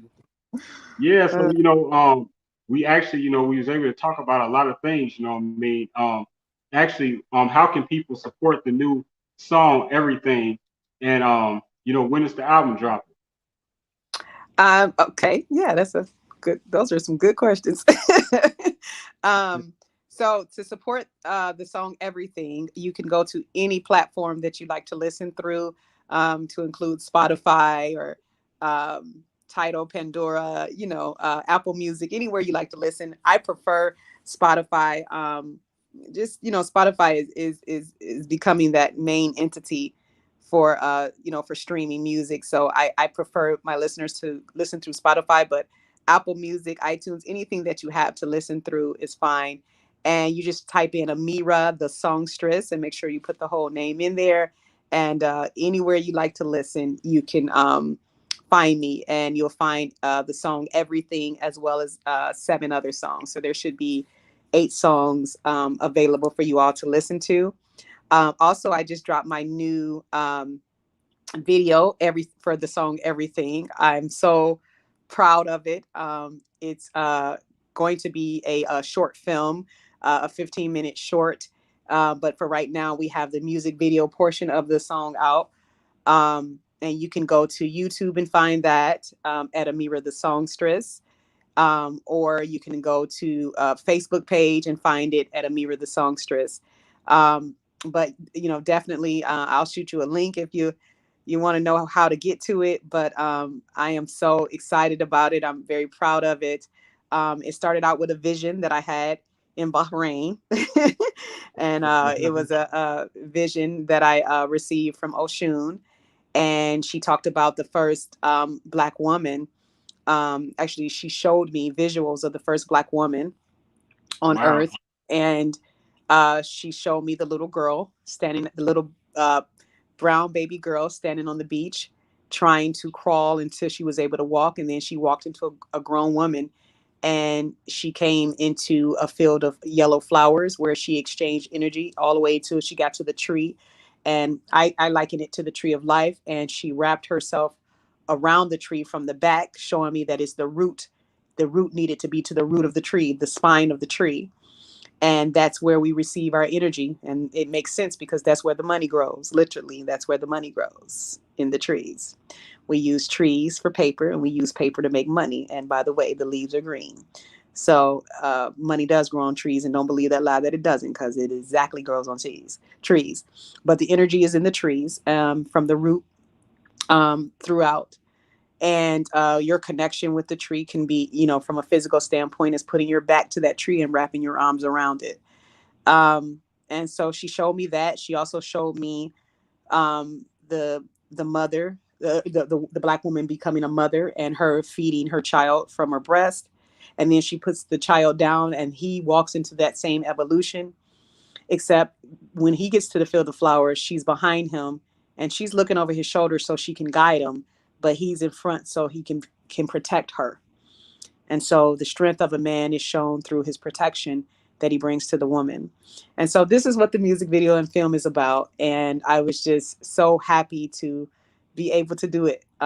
It was something that came to me. And then I realized that it came to Beyonce too. And she did it in her Blackest. She did some of those same things in her Black is King video or film. And, at first it was bittersweet. I loved it because it was confirmation for what I had received in 2019. But it was also, it's Beyonce. So I'm like, oh, Lord. I was like, they're going to be like, see, you trying to copy, you trying to buy. But, my team had to tell me, hey, it's, she pulled it out the ethers as well. And Malik actually said, hey, they made Dracula 250 times and ain't nobody. And that's not even to talk about all the other, vampire movies they've made. And then my team was telling me that, it's not like that. This is your vision. This is your interpretation, maybe of the same vision, but it's your vision. And then I started to realize through spirit that it wasn't that she beat me to it. She paved a way for it, and, she did. She did. Absolutely. Yep. Yeah, that's a great positive and mature way of seeing it and understanding, that, what I mean, is not going to take anything away from what God has for you when it comes to your music and everything that you're trying to do accomplish. So I love that. And how you are out here empowering women, what I'm saying? Yes. And like I say, even with from the style, your whole swag, the way you dress, what I mean, the voice, the confidence, what I mean, your personality on the radio, all of that stuff, what I mean, that's good. And, I just really applaud you for all of your accomplishments and everything you've really been doing. And I'm really, honestly, sincerely proud of you, You know what I Thank mean? And you. when Oh, I say that, you know what I mean, I just remind all of everyone like we should be proud of our each our other, you know people. what I mean, Hmm. our people, you know what I mean, Yeah. human beings and our people, our culture, you know what I mean. We came a long way, right? Like we were enslaved not that long ago. Not And that for long us to ago. be we got our own show, like Yep. how awesome is this? You know what I'm saying? Yep. We're able to Yep. speak masses and just express ourselves. It seemed like yesterday we were being told exactly what to do and had no say so. So talk about what that means to you. I know you got something to No, say. I was just saying, I was just amening you. I was like, telling us what to do and how to do it. But no, it means everything to me. I did a interview with Tobias Smith. He also goes by Prophet, the producer, and he was the producer along with his father Timothy Smith. He was the director of this film called Unmute the Truth, and that's a particular episode on my podcast where I interviewed him, and the documentary is about slaves that were still on the plantation in 2009. Mm, And you can get this on Amazon Prime. It's called The Cotton Picking Truth. It has Dick Gregory in it. uh he's interviewed in this as well. So it's a very strong film. It came out over a decade ago, so a lot of us wow. didn't know about it. I think there's a couple of million that have seen it now, but a lot of us didn't know about this. And so to think Right, about slaves still being on the plantation in 2009 puts a whole different perspective on it. And the way they were able to get them, but there was families being born on the plantation. So the way they were able to get them is, through incarceration. Is like, okay, you can go to prison or you can go to a work camp. At the time right, you thinking, okay, I'll go work it off, but turns out it was modern day slavery, which a lot of the prison system is. right. um That's terrible. and, and so it means the world to me that we have a voice. And I know they say the revolution won't be televised, but yes it will. Yes it has. you know Yeah, and maybe not televised, but internet worldwide web. you know so we all had to sit down during this pandemic and look at what was going on with each other, and everybody was forced to look at America for its dirty ways. you know like, oh, y'all been hiding this. Oh, we didn't know. We thought y'all was the land of the free and right. opportunity. But the way you treat your own is ridiculous, especially the fact that we built this country on our backs. How dare you? How dare Yeah, you? So um in order. while it makes me feel good, I also understand that you know this is ordained. This has to happen. There has to be a way for the light to funnel through. And those that are chosen and called, we are answering the call. And we are putting ourselves out here, as light bringers and truth seekers. And we gonna tell That's the right. people the truth. We gonna give them some food that they can eat, that's gonna nourish them. So Amen. Amen. yeah. So In that's that all I order, got. you know what I mean? I Yeah. love that. I love that. And that's Hmm. just what it is, you know what I mean? Yeah. The truth, you know what I mean? Sometimes hard to accept. Sometimes it hurts a little bit, stings, but you know what I mean? We just have to do what's right at the end of the day, you know what I'm saying? Just do what's Hmm. right. Treat each other, you know what I mean, how you want to be treated. You know what I mean? It's been written, you know what I'm saying? Doing to others you want them doing to you. You know what I That's mean? right. I'm not a religious person, I'm a spiritual person, and you That's know what I right. mean? But that's a good quote that I've just loved back, and it has taken me far and opened up a lot of doors by just being nice opposed to trying to be an asshole or being mean to people for no reason. Mm. Mm-hmm. Mm-hmm. Because So people have to understand karma. We understand that karma, the very basic basis of karma is like, okay, what goes around comes around. But you also have to understand karma being another word or definition for life. Whatever you created in your life, that's what's going to be in your life. You don't even have to wait for it to go around to come around. You're creating that reality for yourself on a regular basis, on a daily basis. So whatever turmoil or whatever anger or depression or sadness or whatever you're living in, hurt you're living in, you're going to keep regurgitating that same thing until you can find something to pull you out of it. And that something is inside of you. That something is that connecting with self, because most of the time people get sad, depressed because they feel like they're not living their life to its fullest. They didn't fulfill goals and dreams. They didn't get to do something. um And it's sad because you're everything you want to be. You know, you're already that thing that you're aspiring to be.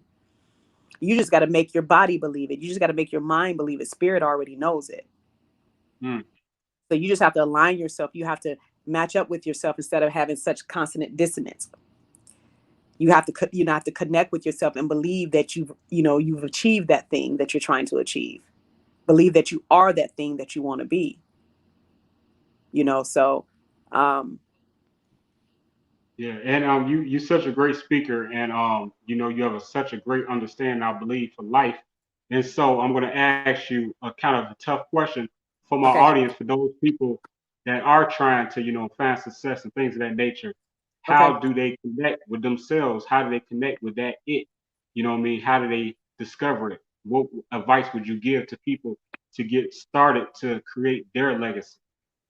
Well, everybody says this, and I promise you, I'm not going to just leave it at being a cliche. But everybody Okay. says this. Every guru, every spiritual person will say this. Even they're starting to talk about this in the church as well. But it's meditation. And I'm not going to just leave you hanging on meditation. Some people teach that meditation is quieting your mind and, pretty much trying to prevent yourself from thinking. That's an oxymoron. That's a dummy mission. it's not, Right. it's not going to, like, how do you quiet your mind? The brain's function, its whole purpose is to think, which is also where you create from. So spirit is a vibe. It's vibration. It's energy. It's power from within. So instead of trying to quiet your mind, instead feel your heart. Feel your soul. Now, it's great to go to a quiet place. It's great but you could also have some soothing music.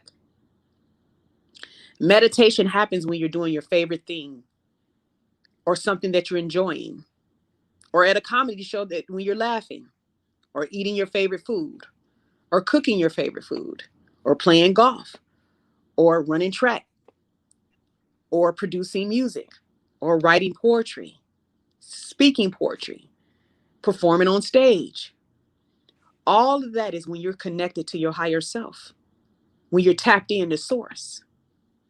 If you could have more moments like that, those moments that make you happy, or when you feel like you're at your best, because you're with God, you're tapped into God. Everything that you are, everything that you ever will be, infinite intelligence is what you're tapped into at those moments. If you can find more moments like that means you can continue to connect to yourself on a more consistent basis. So it could be a walk in a park, or a quiet moment before you go to sleep, right when you wake up. Those are traditional times to do it. But it also can be when you're writing your poetry. Who do you think you're channeling? Where do you think that energy and that talent and that power that's pouring out through that pen, where do you think it's coming from? It's coming from inside of you, your higher power. And your ancestors, everybody's there. The angels, everybody's there. They're all enjoying it. They're all writing too. They're all like, okay, say this, tell them this. I want to get this out. Connecting to yourself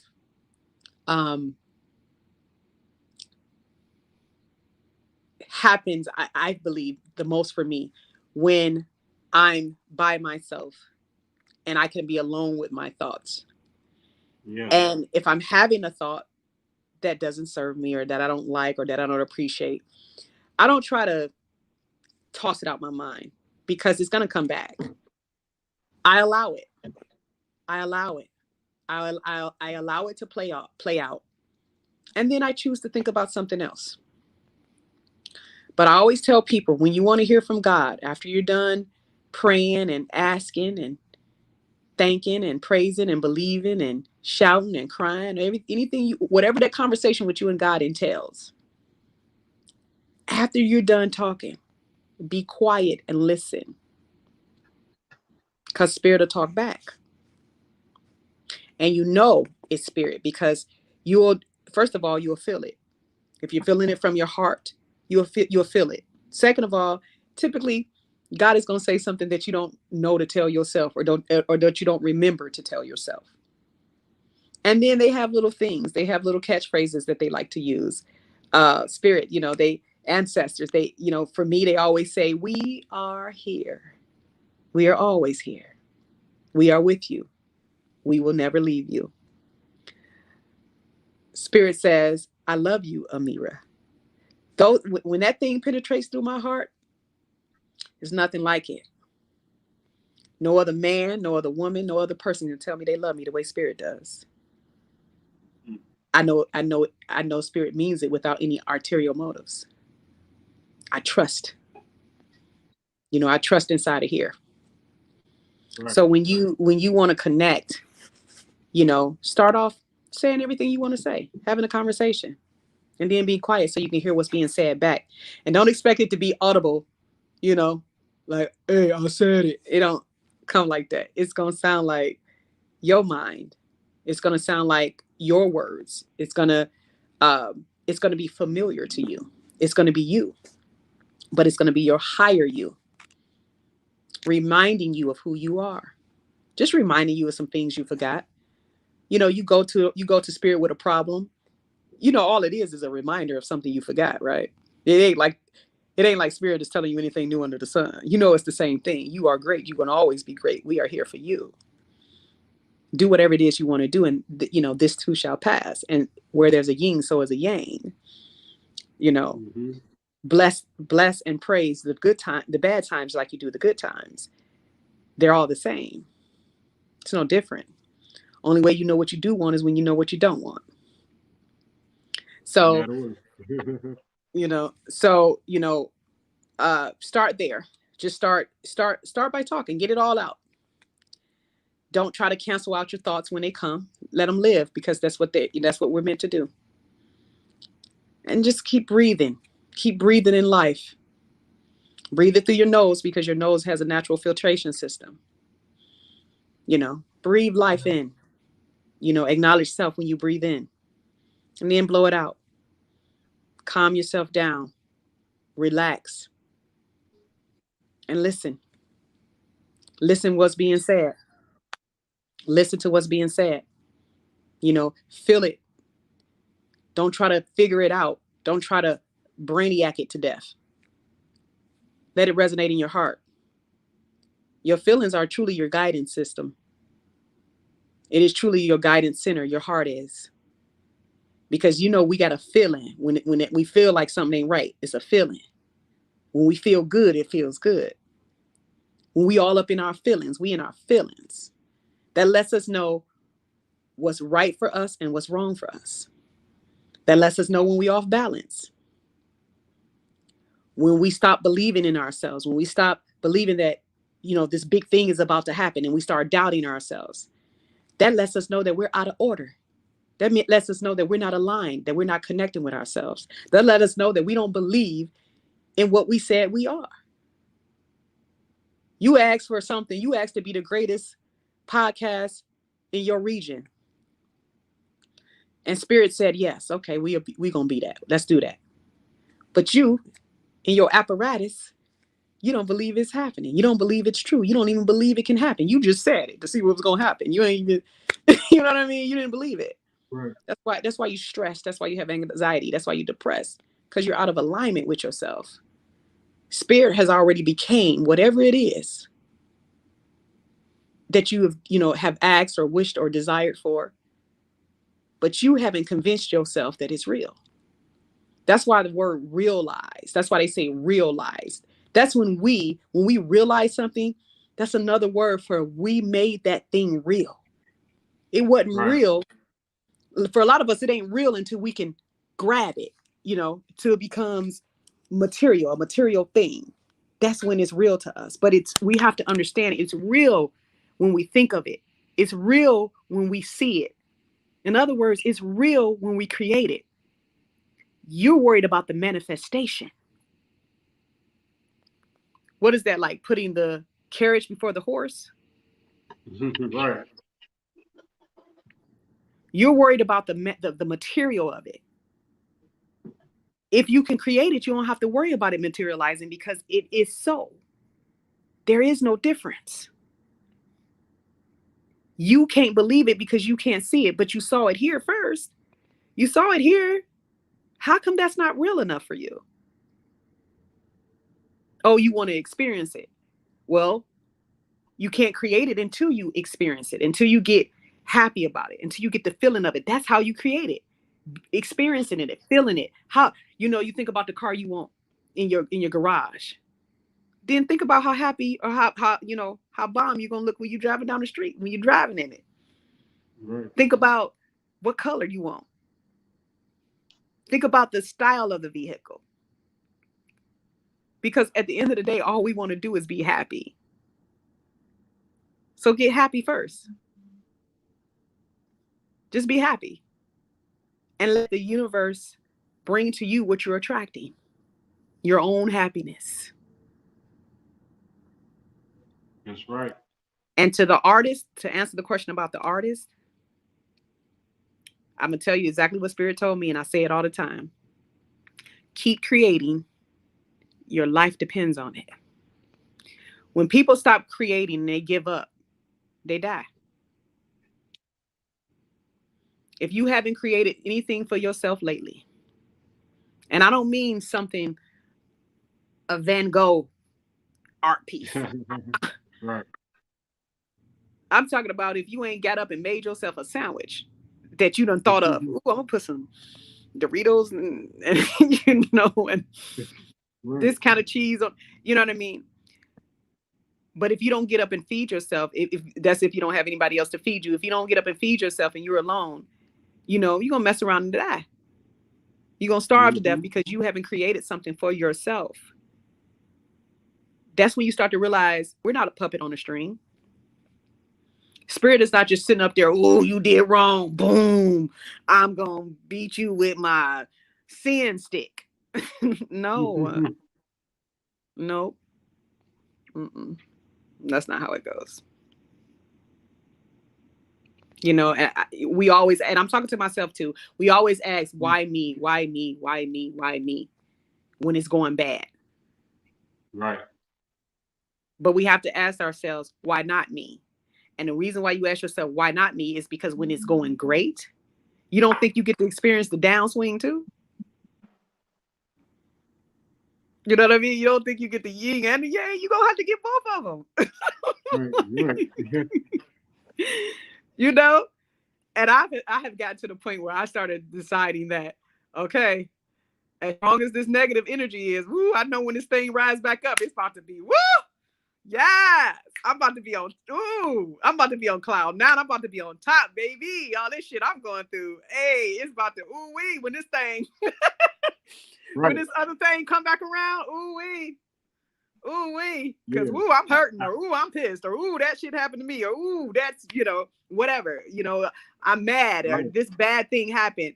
And when it's get real ugly, I'll be like, well, I know that positive about to be beautiful. It's about to be out of this world. It's about to, it's about to be good. Oh, it's about to be good because y'all trying to do me in. Y'all trying to kill me this time. Ooh, so when that other thing comes around, it's gonna be good. I can't wait to taste it. It's gonna be so good. Right. Hey, I'll be feeling like that if I may add to that. You know what I mean? I feel like because I believe big blessings are in my future and bigger blessings than what I've already experienced. This is just what I believe. And I can see certain things.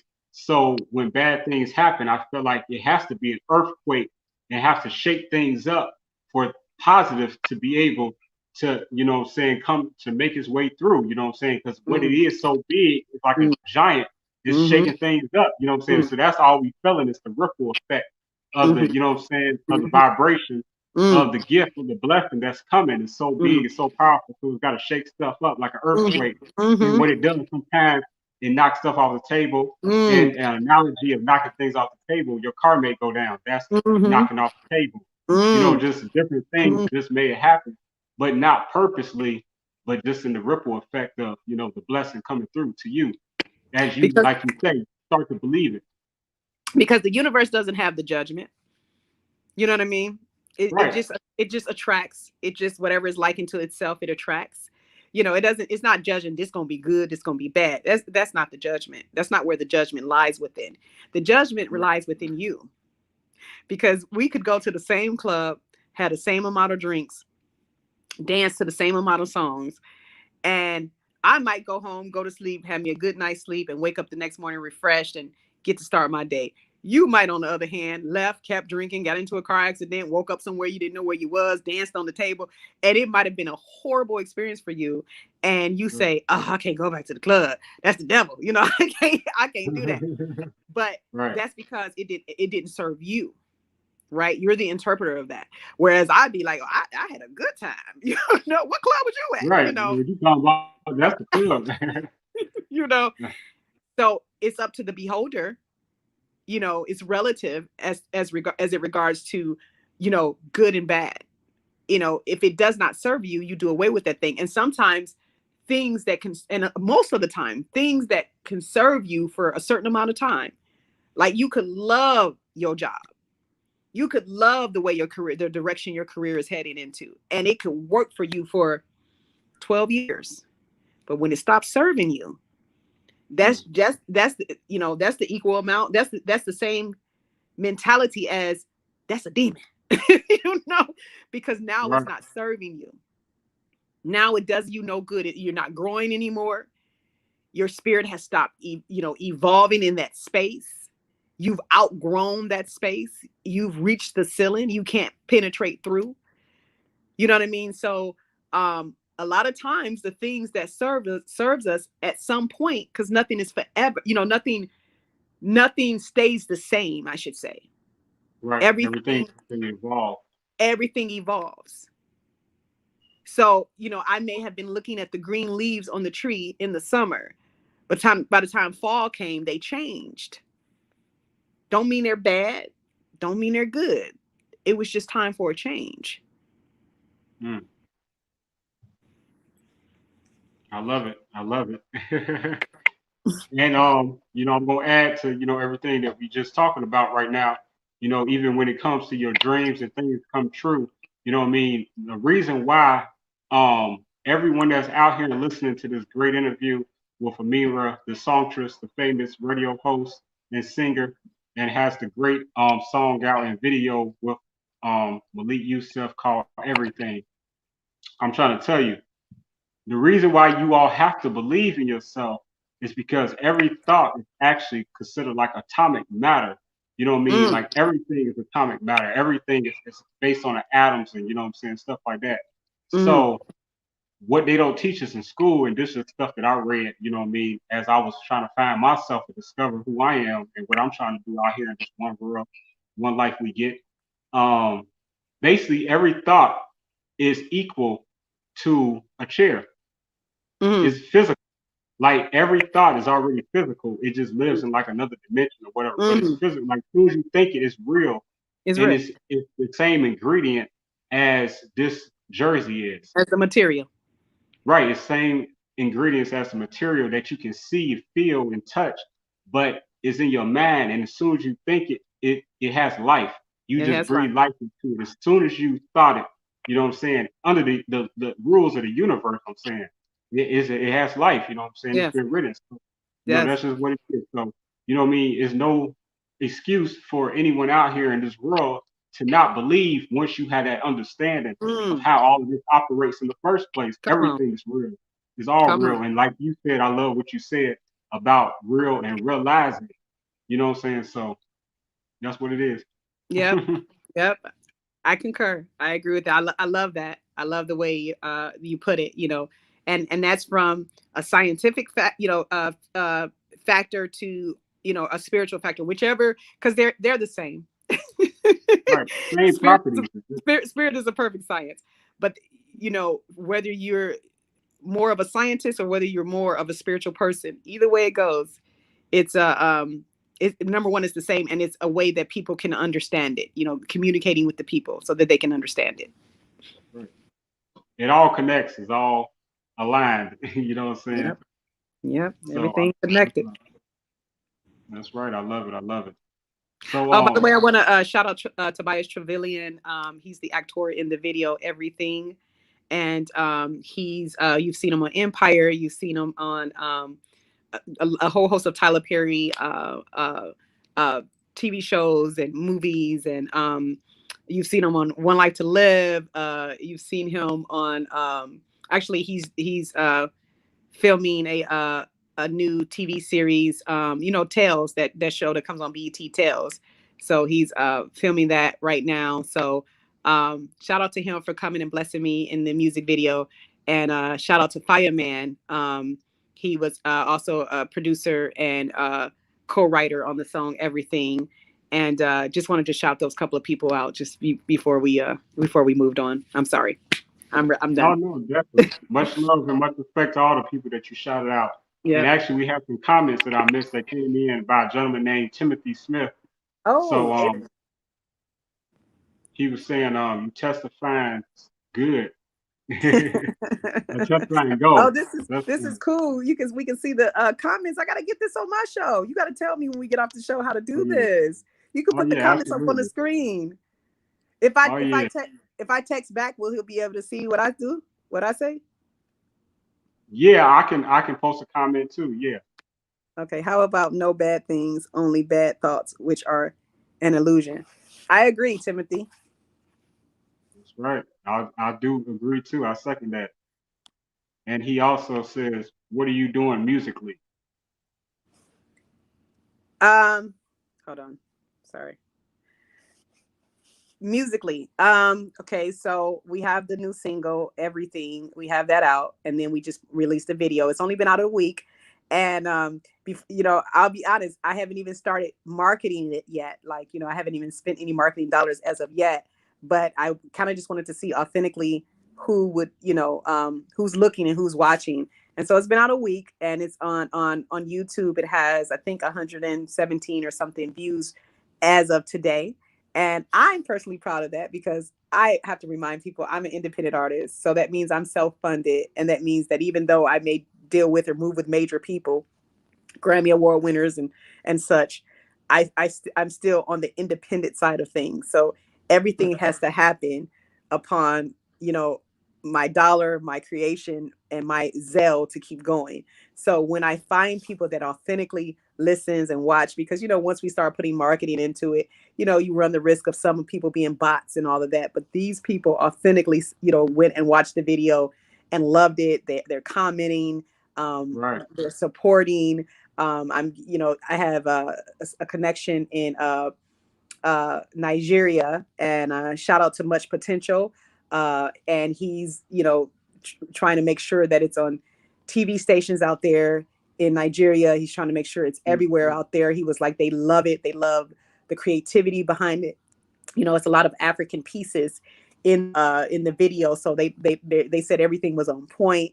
That warms my heart. Like, I'm not over here perpetrating the fraud, you ain't over here capping. You did that damn thing. So Yeah, you shout out, did. shout out to Nigeria, shout out to Much Potential, shout out to Juan, and just shout out to all of you that have looked and watched and streamed the video so far. Thank you. You guys are my true flames, and I call you guys flames because I need y'all to keep it lit, light up the pathway so that I can see my way through. You guys are my flames, and the numbers now are authentic numbers, and I'll put some marketing to it pretty soon, but the numbers now are people that I know that, excuse the expression, that F's with your girl, so Yeah, yeah. Everything, the video is out, it's on YouTube, you can go stream it, and you can also see it on Facebook, and the single is out as well, and you can listen to it on any platform that you like to listen to it, like Spotify or Apple Music. Absolutely. And I love, I agree. I believe in keeping things organic, you know what I'm saying? And Mm-hmm. sometimes, you don't have to always run to the to the machine. Yeah, yeah, And just, what I mean? Our spirit is a machine, the yes, ultimate machine, the most yes, powerful machine there is. Just us continue to be ourselves and, express what we do through art and through talents that we have.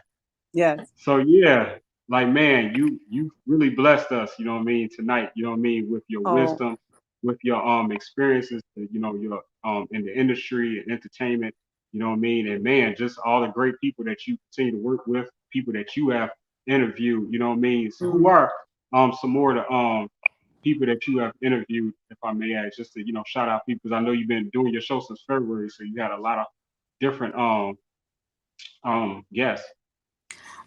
Yeah, so it's over a year. It's been a year, almost a year and a half. Right. Congratulations too. Thank you. Sherry Shepard, Coco Brown, Victor Love, Tobias Truvillian, Malik Youssef, Tobias Smith, Timothy Smith, Mm. um, um, Evan Lynell. He's a comedian. Delay, the comedian.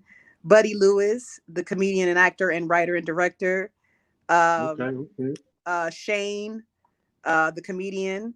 Um, um, um, uh, Pedro. I don't.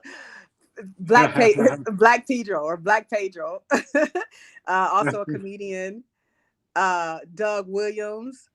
And shout Okay. them out because they have a new TV show out as well.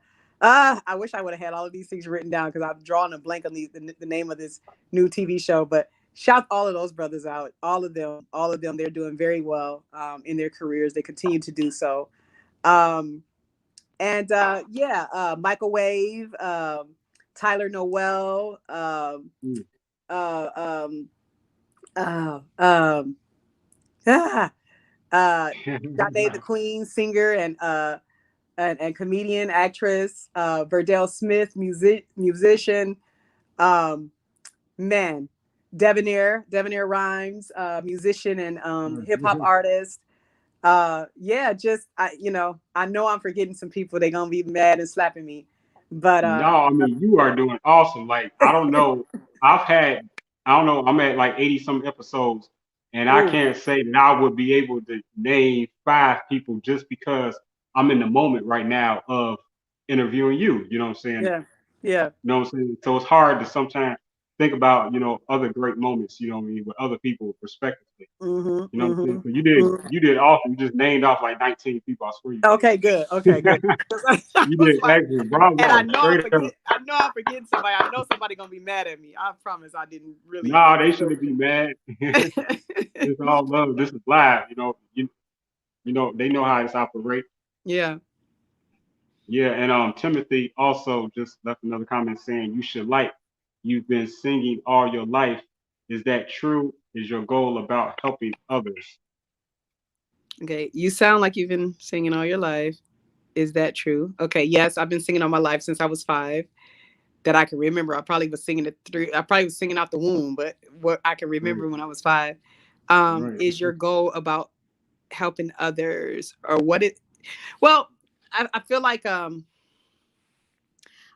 known my purpose from the time I was a little girl. And I noticed you said it too, that I that I'm very confident. And I was just talking to a girlfriend of mine about confidence and how some people can even get offended because your level of confidence. And Right. I said, I've known who I am or who I was and what I wanted to do and why I was here for a long time.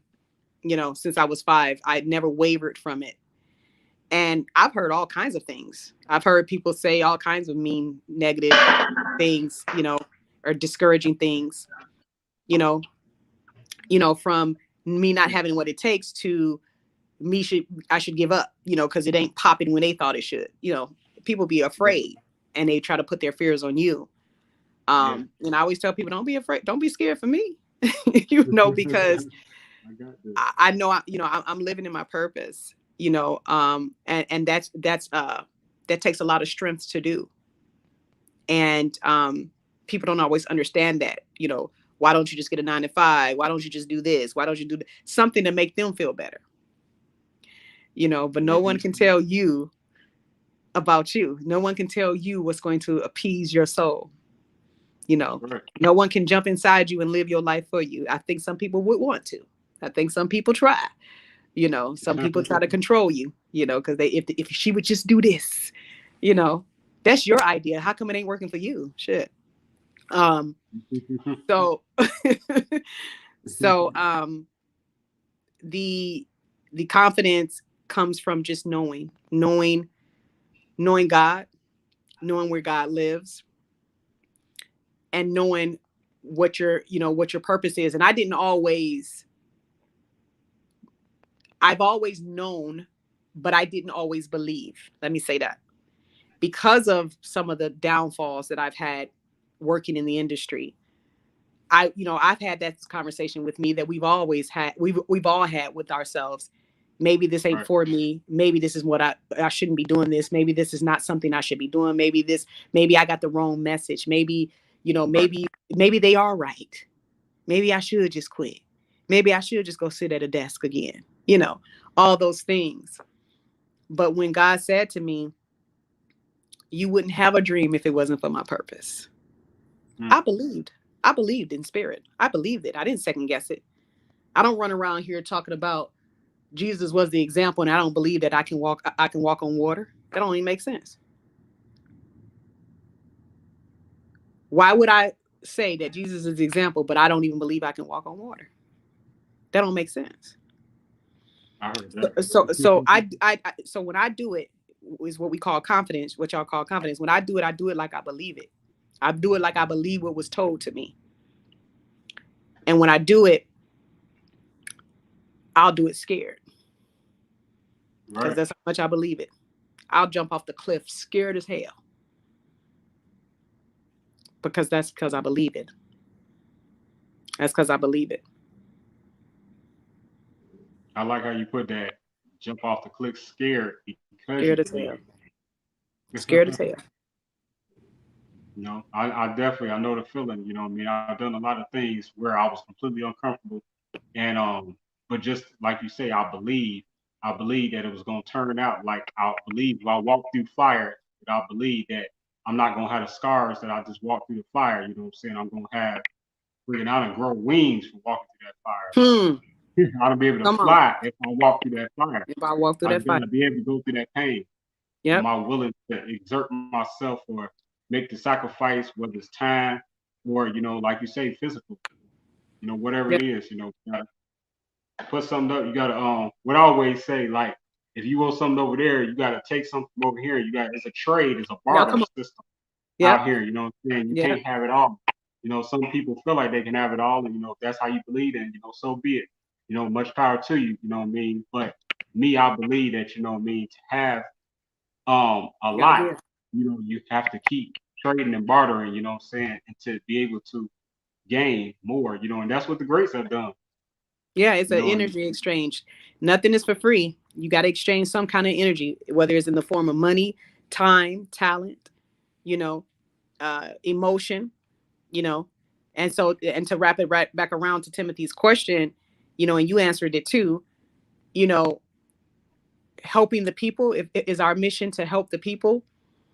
I believe we lead by example, and some of us will get ridiculed for it, but others that are ready to accept their reality of greatness, they're going to benefit immensely from what we do. Mm-hmm. Yeah, I love that. This is what it is. Hey, we giving too much away for free right now. We didn't give too much away for free. I thought you charged for this. I know, right? Hey, thank you so much for all that you shared. The way that you put it, what I'm saying, you made it very clear and black and white to where it's transparent enough and easy for anyone of any level of intelligence, even a child, to understand. Like, it's hard, but it's not that hard. You know what I'm saying? Once you have an understanding for anything, you know what I'm saying? And just know that, sometimes things are hard. You know what I mean? My hope always stay that way.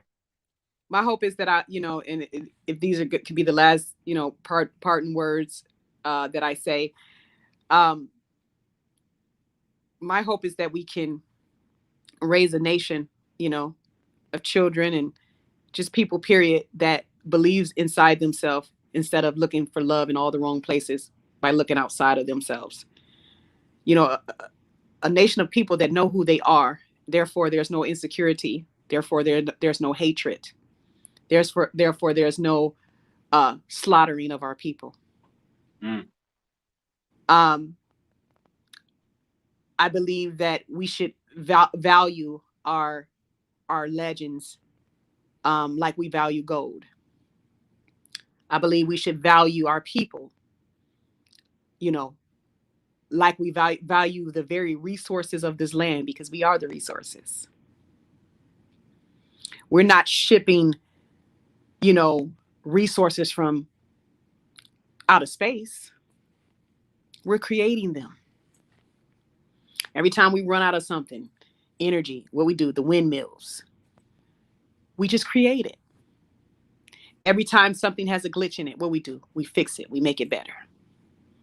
Yeah. When we started going, when our kids start being on the internet too much and playing video games too much, what we do, we created initiatives for them to go back outside and play. When we start realizing that they were making our food very toxic, what we do, we started planting gardens again of our own. Whatever happens, we're going to fix it, because we're going to keep creating, because that's what our lives depend on. So if we can raise a nation of people, starting from children, starting from birth, to understand who you are and how great you are, and the power that you came with, the infinite intelligence that you came with, then the more people, they're going to fall in love with themselves. They're going to connect to themselves. We can end insecurity. Therefore, we can end jealousy. And therefore, we can end hate. So I think if we can raise a nation in that manner, I think we're going to be all right. Wow. We gonna make it. We gonna make it straight up. Hey. Why you gonna start singing the song with your crazy self? Hey, that's what it is. Like, that's just what you brought out of me. Like, I felt that much. Like, I don't even sing. I'm a poet. But you know, we gonna make it. Like, I feel that. That's what I just felt like in conclusion. Like, we gonna make it, and we are. And you know what I mean. And in conclusion, Juneteenth, happy Juneteenth. Happy Juneteenth. Happy Juneteenth to you. And like, they done made it a national holiday, right? Like, that's like, we done came a long way in a short period of time. Yeah. You know, and I think that's awesome. But you know what I mean, I'm the type of person, I don't want to be greedy, but I want some reparations to come with that too. I want to be. That's not greed. That's not greed. You know, and it's either that or just get out of our way. You know, because when we do recreate, you know, the wheel, as we often have to do for ourselves, then there's always somebody trying to bomb us or to disrupt what we're doing or trying to kill our leaders off. Right. Y'all ain't got to give us nothing, but leave us the fuck alone. Let us do what we do best, and that is taking nothing and making something. Because we're creators. We're creators. You know, they try to tease us about chicken and watermelon. Now, first of all, every culture that I've ever been around, and I've traveled around the world, everybody has a dish of chicken that they eat. Everybody has a chicken dish. So that's not just, you know, like duh, you know, but the watermelon, that's so funny to me. Watermelon is one of the healthiest and smartest fruits that you can eat because it's water based. So you can eat that and be hydrated and infused with vitamins and nutrients to help and detoxify your body. So if you had a 30-day watermelon fast, watermelon fast, at the end of that fast, you would be awesome if all you had to eat was watermelon.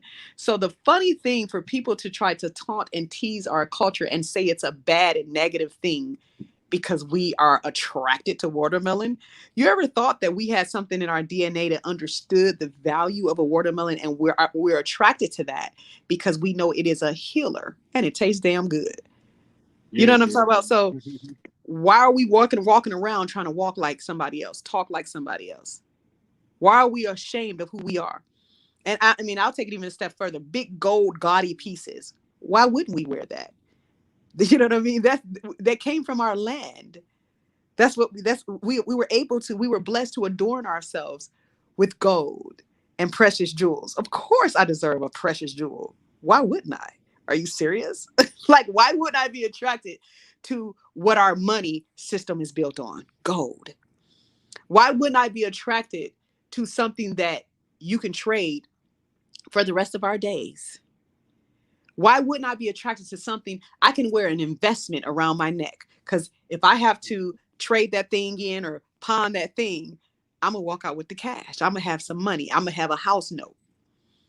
So why are you trying to detour us from collecting the precious jewels that we were the alchemist of? That's deep.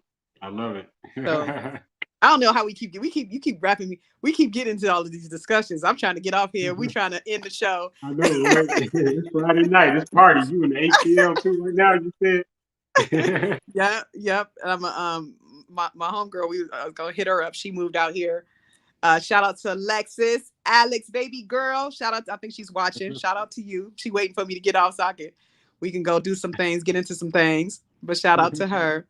But yeah, it's Friday night. See what we gonna get into. Yeah. Well, definitely, you know what I'm saying, whatever you get into, be safe, have fun, enjoy your Juneteenth weekend.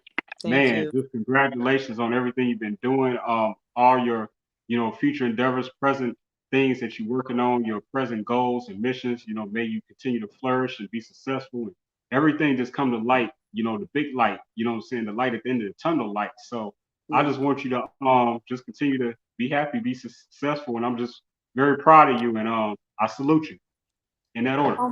Oh my God. First of all, thank you so much. Thank you for that. I'm gonna take that love with me because sometimes I need some strength to hold on to. So thank you so much for that. Thank you for having me. Now it's gonna be my turn. I'm gonna have to have you on my show. You're gonna have to come on, and we're gonna have to do this all over again in reverse. And about that life. And I do have one request. I know I don't supposed to be asking a request, but I have a request before we go. Can you spit that piece about the woman that you have? No. Come on. You can't do that. Girl, Why? I can't do that. Because that's exclusive. I promise, though. Respectfully. On my show? No. Do it on my show? Maybe I do it for your show. But I do that poem only at my Tribute to Women events. Okay. It's exclusive. It's attached to that tour. Oh, okay. You know what I mean? But I really appreciate that. You know what I'm saying? And I'm glad that you appreciate my Amen, Amen poem. Yes. That's very dear. Amen, amen. Yes, I love it. I think everyone deserves to hear it. It deserves to be heard. And you may have a couple of listeners on here that's not normally on here watching. So, you guys, listen, y'all need to go check that out. They can go on YouTube. Where can they go on YouTube and see one of your events? Yeah, definitely. It's under my Isaidit management on my YouTube. Just go ahead and subscribe, please. And with that being said, you can just look up amen spelled the regular way, and then it's amen, AMEN, and then it's a hyphen AMAN. Yeah. So it's saying amen, amen. That's the name of my poem. It's a beautiful poem, brothers and sisters, but especially sisters. Y'all gonna feel some kind of way when y'all hear this piece. It is beautiful. I think for women all over, we're probably gonna say something like, "It's about time." He gets it. But it's a beautiful piece. It's a beautiful piece. And I hope you do say it on my show. I would love that. Absolutely. I'll be prepared and ready to spit that thing. Okay, good. Actually, you know what I mean? And with the energy that it deserves, you know what I mean? Yes. Okay. All right. I'll let you off the hook this time. You're like, how she gonna flip the script on me? Good looking out, though. That you want me to spit my something that's dear to heart, my gift, you know what I'm saying? And you're doing your interview. We celebrating you right now. So that's just what type of person you are, though. You know what I'm saying? Salute. Man, I got to double salute you, you know what I mean? Because that's just like, you different. Not many people would have done that, even if they thought that. They wouldn't have said that. So, much love to you. I love you, girl. Thank you. I love you too. I love celebrating my friends. Y'all dope. I always tell people I can't help it that all my friends are dope. So, so you guys are dope. I love it. I love your talent. You know, I love it. So, you know, you keep And it much up. love to your husband. Much love to your husband too, because he loves Okay.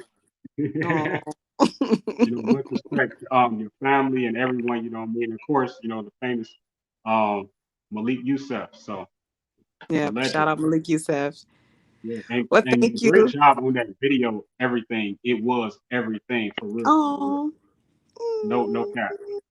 thank Yeah. you. But yeah, hey, be safe out there. Enjoy your weekend. You know, much love to you. And you know, I'm going to close out the show, you know, and shout out my sponsors and stuff. But you know, I'm definitely gonna catch up with you soon. Okay. Talk to you soon. All right, peace, Queen, and be safe. Much love. Peace, King. Have a good night. All right, you too. Peace. Bye. Thank you. Bye. Bye. Yeah, so thank you again for everyone that was able to tune in with us live today. We just was live with the great, awesome singer, songwriter, producer, and famous radio host of 2020 Vision radio show out of Los Angeles. Right now, she was in ATL. But yeah, I'm talking about the one and only Ameerah, the Songstress. So go ahead and Google her. You can actually just go to my Facebook page. You know, I mean, I'll be sharing a lot of stuff about some of the things that she's working on. But y'all know what time it is, though. It's the time of the show where I gotta show love to the people that help. You know what I'm saying? Just show mad support to my platform, to I Said It Management TV.com. And today I'm going to start with LJ Wicks, the legendary, the iconic first Dutch female MC, first female Asian MC in hip hop, first lady of ultramagnetic MCs from the Bronx. Man, I'm talking about the one and only LJ Wicks. She's actually the brand ambassador for my company, I Said It Management. I'm very grateful to have her as part of the team. You know what I'm saying? She be holding me down over there in the Neverlands, South and Holland and Western Europe. You know what I'm saying? So, man, much love. You know, someone else that I want to shout out is one of my sponsors. That's StreetScienceRadio.com. And man, he just been doing awesome things with his radio show. If you all are not familiar, you definitely want to check out his website. You know, he has a blog attached to that too, and just keep you updated with everything in entertainment industry and music. Now I'll switch it up and just man show love to so y'all can see everyone that's on this backdrop, which is the background of my show. So man, salute to everyone that's on this backdrop. You know, what I mean, y'all got my back. I got yours too. Shout out to Andy the Barber Doll. She's another one of my sponsors. That's AndyTheBarberDoll.com. She's a beauty influencer. And like I always say every show, man, this woman is really helping people with their self-esteem, whether it's women or men, you know what I mean? Because what you look like is how you feel majority of the time. So she's helping people, you know what I mean, improve, the way that they look. Shout out to Dolores Green, another friend of mine, and that's hairbossbiz.com. You can contact her right there at the number 708-595-0016. And she's part of the AC Green Show movement, hair movement. You know what I'm saying? Shout out to AC Green, man. You know what I mean? What he's done with this hair movement and how he's brought it to America and to our culture, for everyone to be able to make money. It's just awesome. Salute to him, too. So make sure y'all go visit hairbossbiz.com. Earlier, I had played a commercial with Dolores Green. Shout out to my friend Gina Hills. She has her own platform, lifeandentertainment.com, and she's just over there making history down there in South and Memphis on the XOD network. Also connected, she's with Southern Style TV and a lot of big networks as well, like ESPN, TV One, to name a few. So shout out to Gina. Peace, Queen. Man, what's up, Elise Boswell? She's the founder of Just Me magazine. This example of her beautiful magazine, a few of them. You know what I mean? Up top, you'll see the famous, legendary Tony Terry. I always got to yell him out every time I show these magazines because he was on this show. You know what I mean? Believe it or not, you know what I mean? So you can actually go to my YouTube. If you're not subscribed, and you can visit the interview that we did with Tony Terry. And so I want to shout out, Connect with Phoenix for hooking that up. You know, the goddess of PR. Man, shout out to my brother DMP Magazine. That's Dean Moulton, and he has his own photography. He has his own studio that you can go to right here in Chicago. So when you all come to Chicago, that's the man right here. You know what I'm saying? This dude's a celebrity. He covers all the big events. He be working with Horseshoe, you know, covering concerts and stuff like that with all the legends and icons. So shout out to Dean. Much respect, brother. And man, like I was mentioned earlier, Urban Grind TV helps us to air and, you know what I mean, just helps us to be seen, you know what I mean, on a bigger platform. So thank you to urbangrindtv.com. And you see all the things that they offer in their services. So, you know, you definitely want to hit them up. 1-888-380-1913. Shout out to Wally. Man, this is actually a show that I have the pleasure of sponsoring, and that's with my beautiful friend She Bananas. Yeah, yeah. And she's actually celebrity host of the Afternoon Kickback. And you can find that on My Radio Chicago. And so you definitely want to support her too. You know what I mean? She's just awesome. Great personality, a lot of spunk on the microphone, you know what I'm saying, when she out there doing her thing with, you know, being a radio personality.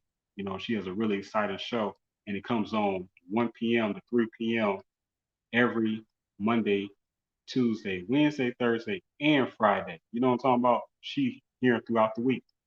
So shout out to She Bananas. Let me see. You already know I have to shout out my friend Sophia Latrice, and this is her company, Lanisi Alex Spa, and she has a beautiful spa actually located in Plainfield, Illinois. You definitely want to contact her and visit her spa. You know, she does a lot of different things that she offers and massages. She does facials and your nails and all that good stuff too. So go ahead, you know what I mean, visit her spa and her website. That's LYNESI, the name Alex, and then spa.com. LeniceAlexSpa.com. And actually, I'm going to be bringing you all an interview with Lenice and with Dolores Green coming up soon. So y'all stay on the lookout for that. Man, can't forget about my friend Linda Gregory, and she's over at lilybee.com. She's actually an author, a designer, graphic designer, animation designer, you know, speaker, motivational speaker. She does a lot of great things, and she's just an inspiration, really. And she's been through a lot, but you know, she has taken her story and she has used it to help inspire herself and others. And she has built a powerful many of companies. And so you definitely want to follow her movement. And you can find her website at lilybee.com. Peace, Queen. Yeah, so you know, when it comes to the sponsors and stuff like that, those are my sponsors. I really appreciate every last one of them. I really appreciate the brand ambassador, LJ Wicks. Like I say, I appreciate everyone that's on my backdrop. Man, just much love to everyone.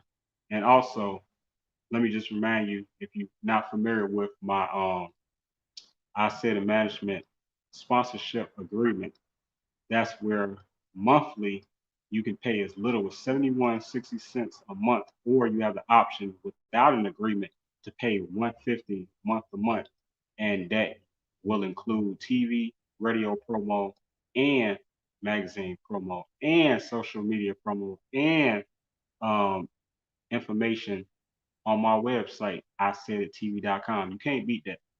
You know what I mean? For 71.60 a month for a 6 month or 1 year agreement. You all definitely just sign up like ASAP. And you know, you save a lot of money, you know what I'm saying, allowing me to help you promote what you do and help with your business needs. Man, shout out to the this show Wise Guys that's gonna be coming up. Actually, mark your calendars for July the 10th because this is gonna be really awesome. and it's hosted by the famous comedian right here out of Chicago. You know what I'm saying? He was actually Chicago Music Award Comedian of the Year this year. I'm talking about the one and only Alex Ortiz. Yeah, so man, mark your calendars. And mark your calendars also for this poetry slam that's coming up July the 7th. That's July the 7th at 7 p.m.